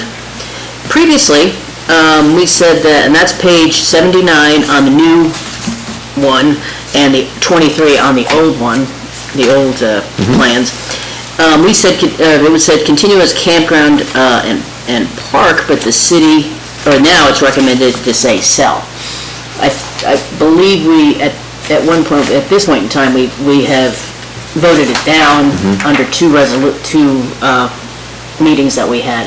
And it'll have to be, if it wants to be pursued again, we'll have to resurrect that again. But at this point in time, I think the commission said, we're not doing anything with it. And we could actually, I do think that whatever happens is that the Forest Acres campground should be subdivided from the bike park. Oh, yeah. Yes. That way it's, the bike park has its own, because right now the whole large continuous parcel, and so I do think that should be subdivided and the bike park should be rezoned as park, because right now it is institutional. Yeah. that's a And good so I do idea. think that we could put That's that, a good idea. we can put that recommendation in there at minimum at this point in time. Yeah, Yeah. I think so. I think that'd be as opposed to selling it at this, right now. The other one is, on page 81. It's the Jesse Lee Memorial Park. We said retain, or the old one said retain, and the new one said retain, but when I looked at the language, why is there a removal of the dog park and the playground? They took that out, they blue lined, or, crossed out the dog park That I and don't, playground. that I I don't didn't even know. know there was a dog park. It's not There's there not. yet. They're gonna put one in. Oh. This is a whole new thing? Well, Oh, it's- I was gonna say, I've been looking all over for a dog park. Like, what do you mean there's a dog park? See it at the end of the airport? And I think it's this, the language on this is current tense, and it's not, it's actually should be like, this site has planned development for memorial use picnic park. And so it should be future tense. Yeah. And really like kind of the designs, there's some things out there, but I don't think any there's a lot of elements that are to be included, but I don't know that there's been a final designation as to what's actually going to be in that park. I know we have purchased playground equipment for it, and so. Know about that, yeah. And we do have some benches and some of those things, and so, I do think that we could, recommendation is to continue, it has not been developed as a day-use park yet, and so I do think that we should change the language to say, future plans for this property may include, or something to that effect, since it's not, council has not fully weighed in. We do have some elements in there, but we don't, it's gonna be a park, but, I know it's gonna be a day-use park, and I know there was the design, and I don't know if the community garden's gonna be in there for sure. There's some things that have kind of like, maybe you are, maybe you aren't, and so, with some more general language about a day-use park. could be, because I know Courtney, you remember some of that designs that they had for that, it was pretty specific, and you remember that too? Yeah. Yeah, It was so- like 5 different, yeah. Segments of it, and I don't know if it's all doable or not, but I just wanted to be sure, because the dog park was a pretty popular item, and if that just gets, dumped, a lot of people may think it's a lot of noise, but where that was supposed to be was not up against regular housing and stuff like that, so. Is that by where the new animal shelter is gonna be? No. No. This is, up the hill off of, Phoenix. Where Jesse Lee Home used to be. You know where the Jesse Lee home was? And there's actually, Go up the doorway, and then. there's actually an entrance off I haven't Sutton. been up there, Okay. but I did read about the Jesse Lee home, Okay, how it was that's- tore down. Yeah, so it's Big also. piece of land. Yeah. And you can access it, actually the main access point is off of Sweatman. So if you you're going up to the high school, and, there's a road that's to the left. So you go up to the high school, but it carries through and goes up there, but so there's a little dirt road, and that will actually take you to where the technical entrance of the park, like driving entrance of the park will be. Yeah. So, I'm just very pro the dog park. I have 400 pounds of dog, and I'm like, where do you... Point taken, yeah, okay. Everyone tells me, oh, you go to the 4th of July beach and let them run. And I go to 4th of July beach, and I'm like, what? No, wait, that's insane. You may never see that again. Doggy, I yeah. don't know, or like, yeah, like, Carol? So while we're on the Jesse Lee Park, Jesse Lee Home Park, I'm looking on page 80, if you had that reference. I'm getting One of there. my suggestions I'm getting there. would be to continue on where the structures were, the west structure, drop that down so there's a right-of-way and hook that up with Phoenix. Yeah, I saw that in your notes, but I couldn't wrap my brain around it at the time. Well, kind of small, but, so you come, as Jason described, you wind through Sutton and then over here you end up on Benson. Yeah. And it Okay. ends. But extend the right-of-way on our property, because this is private property. Right. Can't Right. extend that or anything. We have this property undeveloped, so this is the opportunity to connect this up so that there's another way to get in and out of this really crowded neighborhood. And that would be a perfect time to do that, Yeah. as we're developing this park. I've done a couple presentations to council on kind of the information, bringing up to speed. Yeah. That was brought up, and then also there was some opposition because they didn't want through traffic going next to a park.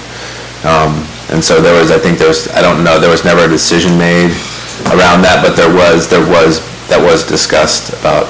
Boy, it'd be a great, we've always, well, now it's by the grace of the property owner, you can drive and hook up with the fog map and go down and around. Yeah. But Doorway is such a tight neighborhood.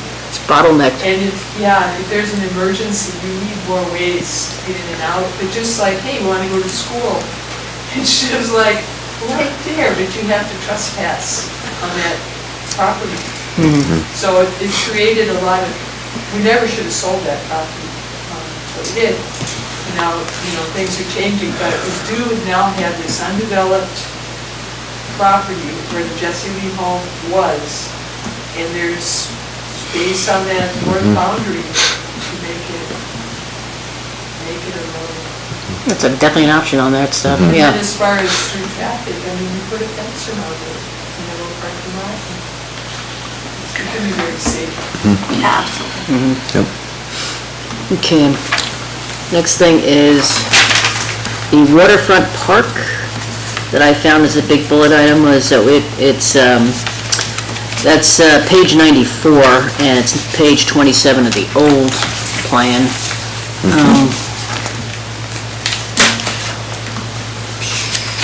Get there. 'Cause these are just the big ticket items, there's some smaller things, but I just figure take off chunks as we can. Yep.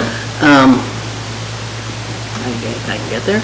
We both plans said, retain, but on page 94, they're talking about, I was wondering, why are we deleting one of the priorities of the previous, the commission of last year? Let's see here. The basketball courts says center areas and develop covered courts, not basketball courts and ice skating rinks. I don't know how feasible that is. It was a priority. It was one of the early priorities at the tail end. If you go to the end of this thing, the other one, it's been completely deleted from the other one. They were lined through, and granted, personally, I think it'd be really hard to do a covered basketball court and maintaining ice skating rinks. That'd be pretty spendy across the board. But I just didn't know if there was an alternate thing being considered.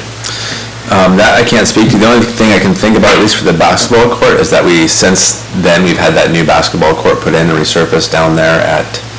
Across the street from the rec camp. Yes. Yeah. That's the only thing I can think of, but I don't have an explanation for that Yeah. priority being taken out. Yeah, and that just, because I just remember that was a bit of a discussion that we had on Yeah. that. And it was, Cindy's actually was very pro for that. Cindy, the former chair, Yeah. was very pro for that. So I just wanted to see what the thoughts are. There might be a substitute, again, the basketball court. We got plenty of ice here. They can fill up a parking lot somewhere and ice for it. Right. And I do think that does coincide with kind of the recreation center conversation that is going on in feasibility study. And so I think that will come out of that. I do know that kind of in general, the Boulder Field is not a large enough place to put a said recreation facility from kind of the things that we've been given, so. Well, especially with now that a lot of it's parking, for the buses and stuff like this, and it's really not a really good place to camp. It'd be traffic issues. Carol? The Boulder Field was also considered the site for the National Park Service Visitor Center. Oh, well. And because of the earthquake faults through that, the Mhm. government would not fund any of it. Mm. So they spent a lot of time researching that and then found out it wasn't even eligible. But I was thinking the Wellington Pavilion, that's gonna be a really expensive project to replace, like the Branson Pavilion. The Wellington Pavilion used to be like that. Of course, it was decrepit, and they tore it down so it wouldn't kill somebody. Good idea. It'd be a great basketball court. And The Wellington? The Wellington Pavilion is already, you already have the most expensive part, which is court. And I noticed at the Forest Acres basketball court, they're all short. I wish they had put in a couple of regulation size height nets. They're all short, like for little kids. Oh, are they? So it's really limiting, but you can put in a variety, you know, the high, and then the little kids could play cross court. And you wouldn't have to worry about if the earthquake hit, you didn't worry about, Right. the building falling down. Would that be a perfect basketball court? Are those basketball courts move, are those hoops adjustable? Do you know? Not the ones at Forest Acres. They're not. No. But that's a good thing. I don't remember them being too short, because I have a son who is 6'8", and I know him and my other son were over there messing around with them. But I They don't, just look short. that's, yeah, Go I don't tell them to think, measure it. Is it I don't just think there's- I don't you go think- down to it? yeah, I I know don't, there's a whole bunch of people camping down there. because you go over there, And right? I'm looking over top all the tents because it's like you're above them and it drops down. Yeah. Note to police department. Well, anyway, it'd be nice to provide either adjustable ones. Yeah. Or, you know, the tall ones at the long end and the short ones at the short ends. But meanwhile, make good use of that amazing court. It's a beautiful court. Mm-hmm. That'd be a great opportunity, yeah. Hopscotch courts, you know, pay whatever things kids do, you know. Yeah. And that, especially in lieu of, at this point in time, I don't know about the rec center coming around and things like this, because that's going to be a fairly long-term project anyway, and spending that in the interim, if that's a doable thing, I don't know how hard it is to, put those concrete, put the hoops up or whatever, that might be a thing to do. And they already know, because they did it with the tennis court, so they could just take that same study, how much everything cost, and what it cost to install it, and just do it at Wellington Pavilion. Good idea. Awesome magnet, and then the little kids' playground right across the street, so the big kids could be on one side, and the little kids on the other. Nice, thanks. Fun. Yeah, that'd be a good idea. Okay, the next one we'll go on to is the Derby booth. Previously, it was, they both retain, page 113. I see that there's a change in the lease. Before it was, you have it crossed out, it says recommendations are to lease the chamber for 1 month, that's the August thing for the Salmon Derby, and then lease for payments for the next 11 months, whoever is up for that. Is there a reason why that's been crossed out? Well, I do know that I don't know why that was crossed out, but I do know that the chamber is using it all summer long now for a visitor center, for a secondary location for the visitor center. And so that it is in use now a lot more of the summer. That's good, because I know a couple of times I've gone there when we do the combat fishing or the Armed Forces Day, we'd go to look to get something, like for Armed Forces Day, the chamber used to do hot dogs and provide a grill and stuff like this, and the last year, I don't even think they knew about it. We went over to look and see the place was locked up pretty solid, so, they hadn't used it, so that's why I was questioning that. Yeah, so they are using it all summer right now because there is so much traffic that does go down the dock, so they are using it. And So they have a lot of body in there all the time? Yep. Okay. I have a question on that. I don't believe they're paying anything for their lease. Would this be a place to say, look, start charging? Yeah, it could be a possibility. I think Because that's, it has tremendous value. Oh, certainly. And think that's they've why that was- They've never paid a dime. Yeah, I It's think, lease city land. yeah, and That's why that Daniel's was- bringing up the point. put in earlier, I don't know why it's crossed out, but I remember it being put in, whereas, because the chamber is not, it's right here, 1 month, no cost. And then the rest of it's the lease. Let's rent it out to somebody else for the rest of the time and make some money off of it. Right. I think they wanted to I remember people wanting to let them have it for 1 month for free just because it's the chamber. but, And it's Silver Salmon Derby is their thing. yeah, it's- so I'm not opposed to the 1 month, but, you know, if they're gonna have it for the whole rest of the year, then they need to pay for it, I think. Well, I think also too, you know, there's gonna be with the bed tax stuff and everything else like this, I mean, you know, they're probably gonna start looking at, how much goes to the chamber, from my understanding, because they get 50% of the bed tax, I forget what the amount is, but there's more and more and more money always going to it, and, you know, I don't know if there's a time that they should say, okay, that's enough, this is what your thing is or not, but, you know, it's, they got a lot more employees and everything else than they used to, which is good, because it helps support things and stuff like this, but it's a little on the, you know, self-serving side, yeah, you can continue to promote the stuff, but that just puts into your own paycheck, you know, at times, so. But yeah, I think, you know, we just have to sort of look at, you know, land that we're not charging for and things like that, but that's probably beyond us. So you want to, since they are changing that, do you want to bring that back and say like, How about just the summertime, you know, the summertime kind of stuff, and I don't know what that kind of, what you would charge for something like that, you know, depending upon, we'd have to negotiate that, because, you know, Fair market value. Well, I think they should be paying fair market value all year. I think we should No just, exceptions for all these. let's just bring it back and say that we'd like them to take another look at it and charge for that spot. And, you know, council can figure out what to charge and who's gonna pay, and are we gonna lease it them for the whole year, or are they gonna get it for a month and then the rest goes to somebody else? because I don't think the chamber's even paying for their building down in, the main building. Yeah, so it's free money, Yeah. so it's... yeah, it just needs to be like tied into like whatever their agreement is for that. Oh, sure, certainly. Which is, it's not very, but a lot of things are clear that just need to be made clear. That's true. So, True that, Yep. true that. Okay, next one. I don't want to kill everybody on this, but not too many more. Saltwater Safari, page 109. And you probably all know what I'm going to ask. Wait, hold on. We're going back? You're going back? I must have. I think I skipped over it on this Right. one. Okay, there we go. Sorry about that. All right. We can handle that. Sorry, I was getting myself confused, so I said, I'm putting my pages and stuff down. I was like, Check page 116 on the electronic. Yeah, but yeah, I'm doing the blank one. Yeah, sorry. I was just like, trying to figure it out. So, you know, I know in Saltwater Safari what got in there and all the rest, and that, I mean, they do a phenomenal job and everything else like this, but it's like a couple of places, they get these leases and then a lot of them don't do what they're supposed to or been asked to do in their leases. Like, you know, they did put a you know, a walkway in the front of their place, but it's not, it says not open to the public. But that's, you know, they have that there and it's predicated that they are supposed to have, people can have access to the front of the buildings. And that goes along the same way as Ray's Restaurant, it's the same one. Because part of their lease dictates that they're supposed to have a waterside walking thing, and they've never done that. I think that with Saltwater Safari, I'd have to go back and look at the sign, but I believe there's signs on the front and on, there's both gated. So the front is gated and the back is gated.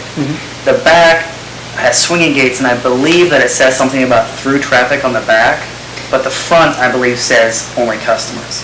It may be, that's what I went through, and it says, you know, Mike and I walked through town, and I just Yeah. noticed that the other day, I'm like, because we were doing the front stuff, and I was like, can't walk there, and there was a sign saying no access or something Yeah, for some reason. It's very unclear, and it definitely makes you, when you look at it, it looks like, whether it says through traffic or not, and I don't know the wording on it, it looks like you shouldn't be there. Right. And it's gates that swing shut behind you. Yeah, it's closed. Yeah, it's not definitely open. closed to public. But theoretically, you're supposed to be able to walk. It's All in these, yeah. their lease. All these properties that are on the water are supposed to have some sort of access, you know, so Yes. people can walk through and look at the water and the Yeah, of boats and all the course. rest of that stuff.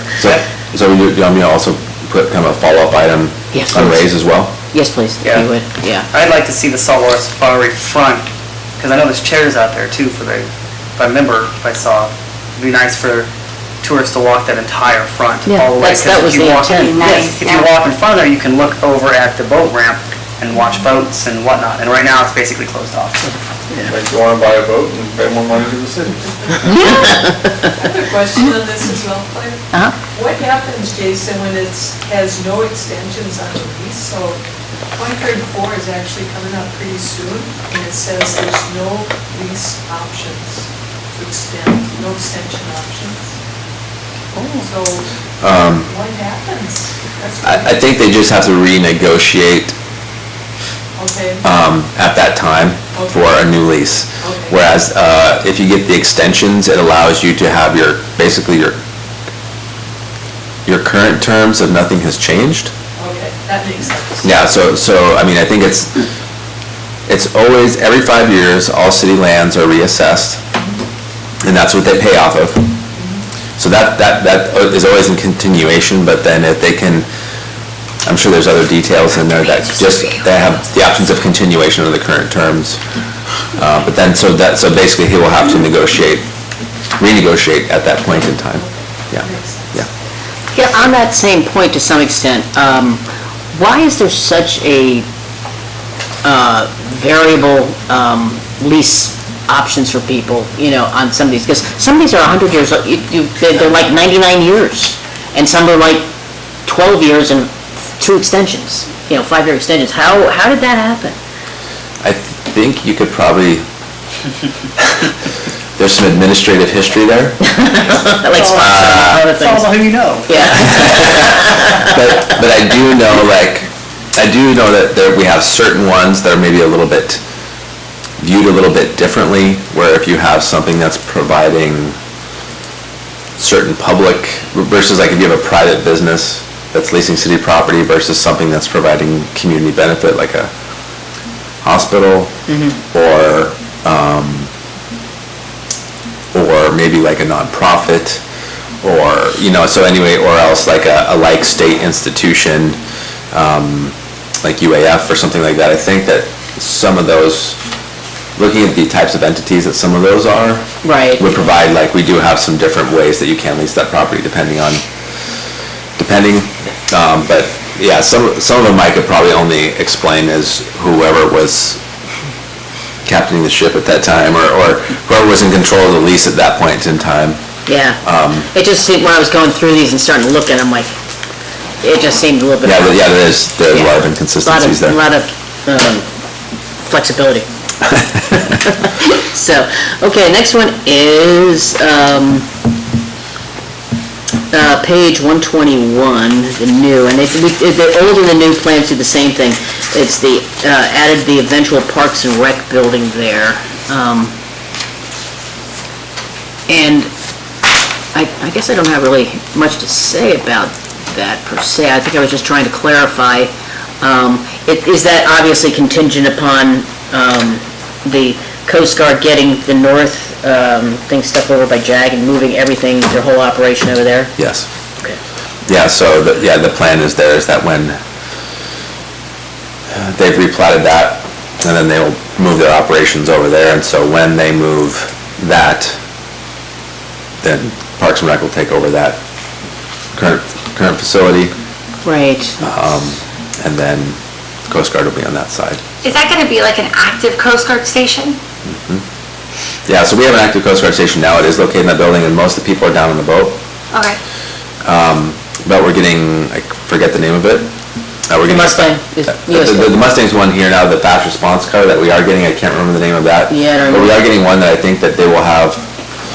I know they're in need of housing. I think there's going to be a crew of 26, and so they need that many housing, and they will be located on the former Polar Seafoods lease on the other side of the at SMIC right now. Very good. And they're building a dock extension and some other things to house their boat there. Do you know when that's supposed to happen? 2024. Yeah. Wow. Are the feds gonna come in and build housing? I would hope they do. Yeah, they have. We know that there's been money allocated, and so obviously working with the feds, things move slowly. And Very good point. and so, but we are working, we're thinking about utilities in that area, in the whole SMIC city land area in general. There are private parcels over there because we do know that Coast Guard requires them to be live within so many minutes of the boat. And we think that this side of the bay is too far. Oh, it would be. And so we're looking at potential places, because there's city land and private land over there that could, Yeah, quite a bit. Yeah. I just didn't know if the wheels of government's moving slow, the feds are gonna have to step up the pace because Yes. to put in the housing. yes, and we've had conversations about that. Would that be premature to put in the plan? In what way? What city land over its state would be suitable for housing? No, I don't think that would be premature. What's that? That sounds like a good idea, because then at least you have an idea where things are going. That makes sort of sense. If you already got an idea. Yeah. Yeah, the city does own a parcel to the north of Betty Cato. That's 30 acres. So, North of Betty Cato? Are you talking about that compost place, or no? You're talking about up the hill? where the compost place is, they own that, and that would have to be, so, but there's 30 acres over there. So, I guess that, yeah. Compost is in here. Yeah. Yeah, they were talking about it. Cancel. Why did my It says computer first. do this? The next one is the Iron Mountain Shooting Club. Let's see if I can get back in here.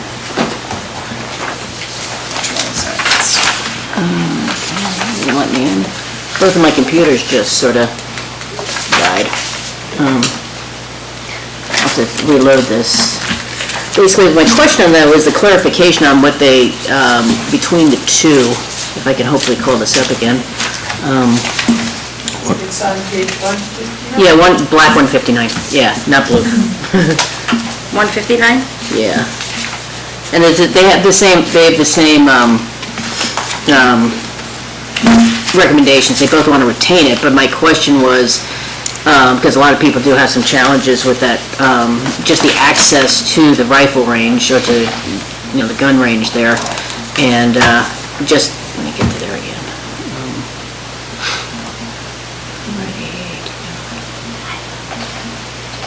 And the old one is page 50, so in Yeah. case.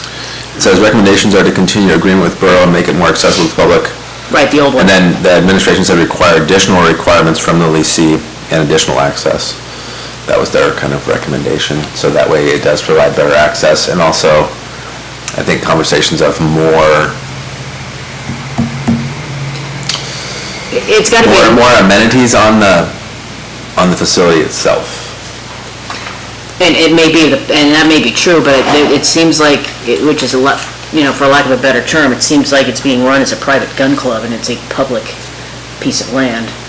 And I don't know how you fix that, but Yeah, I will. that's why I thought the old thing said, we need clarification how you run your operations as opposed to just the upgrade. The additional access as well, is that going to address kind of the road and the brushing? It's particularly thick. It's kind of like we can see in there. It's real, I don't know, I feel like the road's a little under par, and it just seems very, thick is the right word, but, Well, the brush is incredibly very obscuring. private for a public area.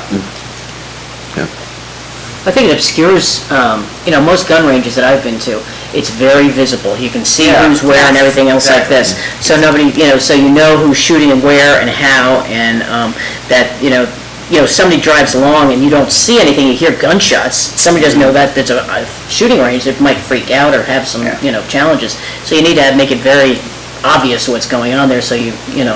don't think you're getting, ambushed. No, I was down there shooting a little bit ago, and it's a nice place to shoot, and I'm glad we have it, but it is eerily private Yeah. when you're in there. Yeah, it could be cleaned up and made a lot Yeah, brushed. brusher. Brush hogging or something. Carol? You could improve the signage as well. That would hurt.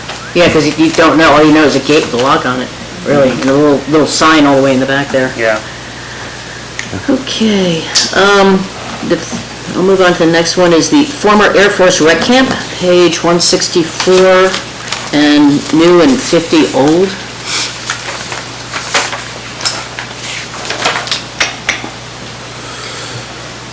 Let me find that. Okay. So, and I'm thinking, and I'm trying to figure out that, is that the side where, is that the area near the electrical power plant area? Is that where? Correct. That's, the older Air Force rec camp there? Okay. Yep, so, yeah, there's, so the 3.31 acres Right.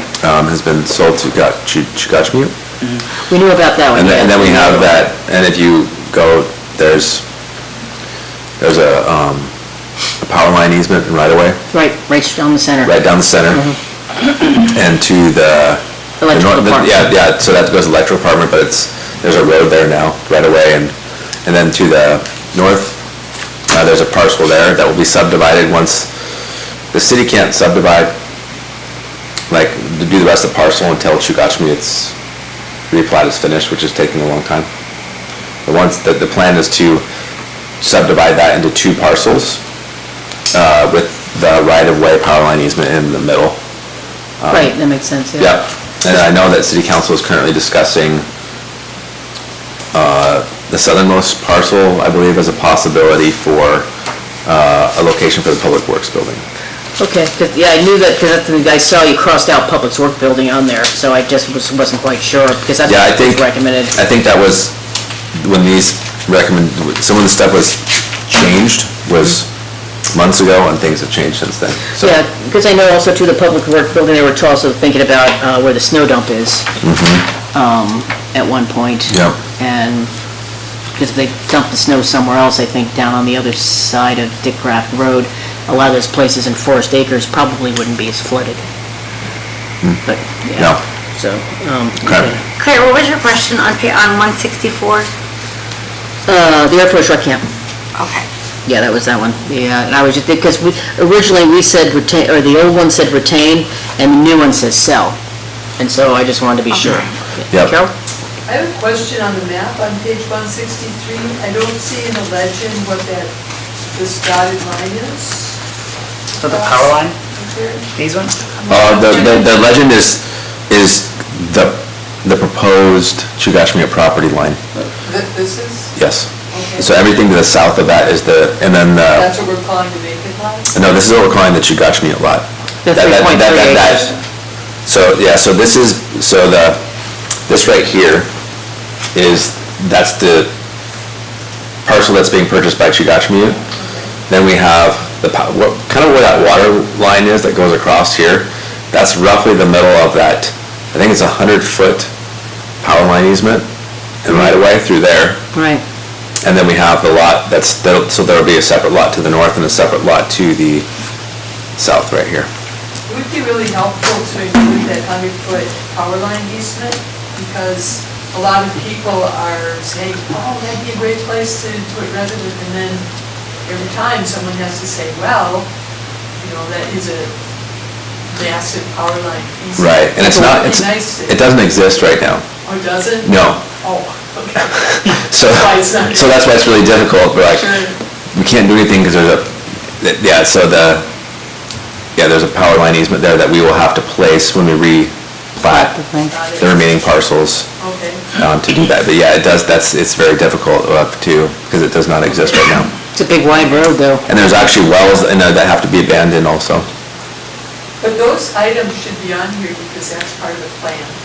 You would say, and here's the well that we want to abandon, here's the proposed right-of-way for Yep. the electric lines.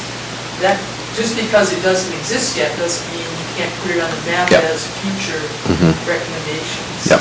Because I have no idea where that well is from this map.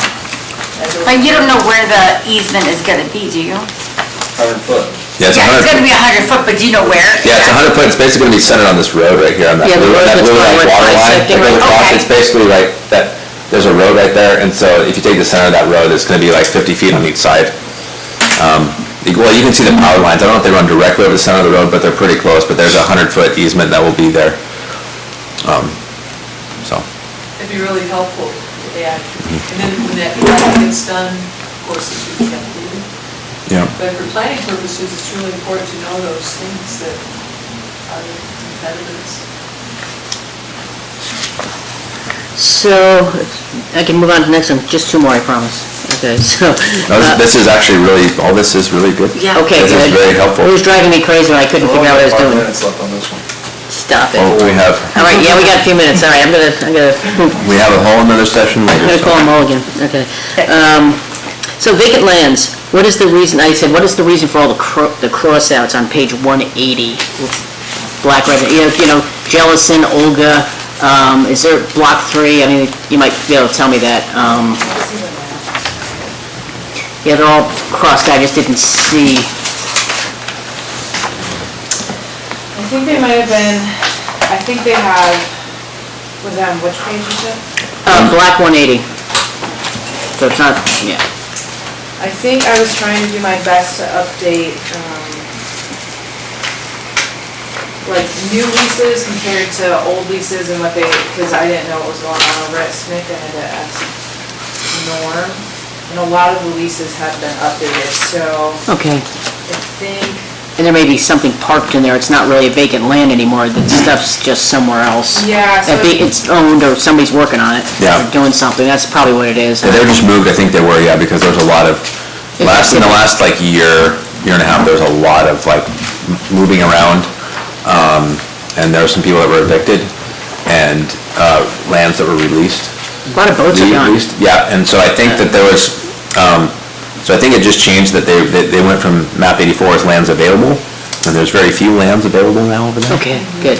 I So, think you just have to look at SNCC. the SNCC regular Okay, ones and should have all I the can new. correlate the two, because it just Yeah. crossed it all out, I was like, Yeah, okay. but that's, it Yeah. hasn't been updated in a minute, so. Okay. Yeah. So the next one is 188, page 188. Okay, strive for the, a lot of that's very similar to what it is. Right here. 188 If you, printer. it actually goes into 189, with the old one, the priorities, the old planning and zoning priorities were, up on page, where 188 is now, the priorities are on page 189, I think we have here. And the back, and so I'm sorry, those are the city shop move, city-owned covered basketball, all those things, those are the ones that were the priorities last time, and they've gotten lined out. And I was just sort of wondering, that and, I definitely can, they sort of changed the, what was there, and I think we just need to discuss that, because that was, when we closed out and approved that last time, those were the priorities of the Planning and Zoning Commission at the time, and now we're changing that, and it makes, a lot of this does make good sense, but I just wanted to be sure what the logic process was that. Yeah, I think it's just that they were changed, that the city shop move is now like a city council item. And I did not do those crossing out, so, but I do think kind of one of the major priorities is, those could probably be reworded better. Yeah, I just wanted to see, I think because assisting a residential develop is one thing, but it's really like we continue to adapt code, and change land use review, change land use and all those kinds of things to assist in better residential, more residential develop, to assist in, to make it possible for businesses to thrive. I think some of those, like, we make code changes for those things. Right, I just want to see, because those were the priorities set at that time. Again, that was by resolution by the commission at the time, and then now it's different, and I just want to be sure that, one, we either have an opportunity to discuss it or determine, is that the priority of the commission? Right, I think we should probably go by our adopted priorities that we put forth to council and that they reviewed. That makes it, matches it up pretty well. Matches it up, and so that as they change from year to year, we'll just update this document right here. And that makes a good dovetail on there. Yeah, that absolutely does. Yeah. I think you don't want to have separate sets of priorities, but I was sort of wondering about that, how that came about. Something should be done with that Third Avenue Park, because it's sad. The Third Avenue Park, yeah, because the kids are going to get hurt. Sad. Yeah. So, but that is my last of, You're having to endure my questions. No, but I do, and actually, when you talked about the Third Avenue Park, Yeah. I think that, like, the Forest Acres Campground Park, the one, that little one that's in there, it's like a little pocket park on the south end of the belt, that also has very old playground equipment. Oh, really? So I do think would be a good recommendation as we're putting in land use, that if we see things that we feel like, especially parks, that need to be upgraded, improved upon, I do think that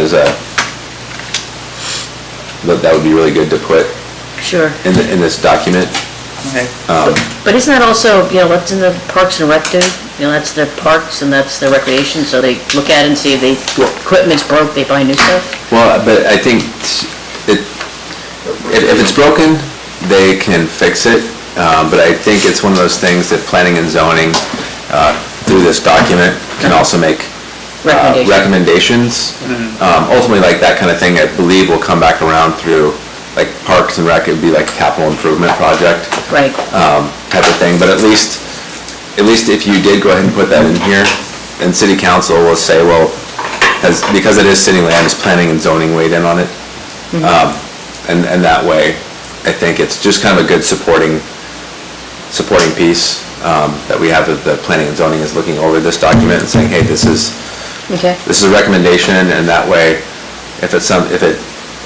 when they do put it on a capital improvements project, they can say, hey, look, planning and zoning has recommended this, which is nice. Yeah, absolutely, that makes good sense, because then it provides, it's sort of like the directional document, because we do this in the planning, look it forward, and then we bring it to council, and they either agree or disagree, or they agree with it, and then that gives direction for the other departments to execute whatever has been in the planning document, I would guess. Yeah. And then just one other thing which I didn't think about, I don't know if you call it a pocket park, but the thing on Dora Way, because I know we had a problem with that at one point, not a problem, but somebody was gonna sell that, but, that wasn't supposed to be sold until the playground at the Jesse Lee thing is there. And maybe I missed it in there, but, is that still on the radar for anything like that, or how are we addressing that? I think that is going to be that's on hold until, I think, any further discussions will only be had after the Jesse Lee Home Park is developed. Okay. It was Yeah, there. it should be there, that stuff should stay there until Yeah. the Jesse Lee, because I knew they were gonna try and sell it, and that created a bit of an uproar. Yeah. Yeah, okay. Yeah, so I think that's just no further discussions until the Jesse Lee Park is completed. Sweet, dog park. Can we take the line off of Third Avenue Park, so it gets mentioned that it needs to be looked at for revamp or Yep. something? Yep. Because doesn't look very nice there next to the highway, Which one? the Third Avenue Park. Oh, yeah. The Dino Park, Yeah. that's my kids always, With the sad chain link fence. The is there a dinosaur or something out there? There's like a, Where is this Third Avenue Park? it's behind the. Just right up over here. Highliner, the Highliner restaurant? it's right on the backside, Just but down my kids always call it, there's a little like rocky thing of a dinosaur, I think, in there or something, but they always call that one like the Dino Park. Yeah. A lot of people playing it. I see kids there. Yeah, all the time. Yeah, no, I mean, we live out of town, we drive in to play it, we do the rotation, but it is well used. Yeah. And I can see it from my window, and we see people up there, so Okay. Yeah. we'll continue. The press So forward. it needs some help. Could I, as a draft priority, do I think, not just that one, but should we put all parks that are in disrepair on that? Yeah, that's probably a great idea. that's fair. actually. I mean, I think that would, like, let's just include all of Yeah, that makes parks sense. that might be like, and you can next time around, We can discuss this. identify by priority which parks, maybe? Yeah, I mean, just because How beat up they are? there's some parks that are, and could be improved, or, Can we get some pictures put with it, just so we can say, hey, look at this, I mean, yeah. it would And be helpful. it's one of those- Can you just drive past Bayside and just take a picture of my little park in the courtyard and add? Right. No, unfortunately, not City Lane. I just went to my regional, I'm like, no, we need a new park over here. Yeah. But I do think, just to give you guys a quick one-word comment on the parks piece, when we purchased the Jesse Lee Memorial Park equipment. Yeah. And we probably, I think if we probably would have searched, we probably could have found a little bit better shipping deal, but even with shipping, I think it was under $40,000 for quite a bit of equipment. Good. And so, I mean, then you have to pay installation costs and that type of thing as well, but it is like not within, I think it's within reason to have like, schedule like a park upgrade or something like that every, like, that's, $40,000 is not an unreasonable amount of money to do like a park upgrade or to do that kind of thing, so. Could you take that park equipment, which we've already purchased and is somewhere, that, can that be put into, no, it has to be. It was purchased with grant money, so It has to it go has to go to Jesse Jesse Lee. yeah. Okay, I was just figuring it's gonna sit in for a while, I Yeah. figure, okay. So, Carol? The capital improvement project work session or special meeting that council had did not get to Parks and Rec. So it's wide open if you want to personally add those comments to support Parks and Rec upgrading their playgrounds and all comments. Is that at another council session, or should we? I don't think it's been scheduled yet. yeah, it's not been scheduled yet, but they do need to yeah, it's coming because they did not get through Right. that, and they have to do that one, they have to finish that up, and so it has not been scheduled. It's part of the budget cycle. Yeah. So, Okay. Those comments are really valuable. Yep. Yeah, because that may not be on their radar, the park, Right. the kids' equipment, yeah. Okay. All right, well, I will consider this, if everybody's got everything done, work session done. Where's my little thing here? Thank you. Okay. Thank you, you guys, that was Thank really you. great. That Thank was- you. got some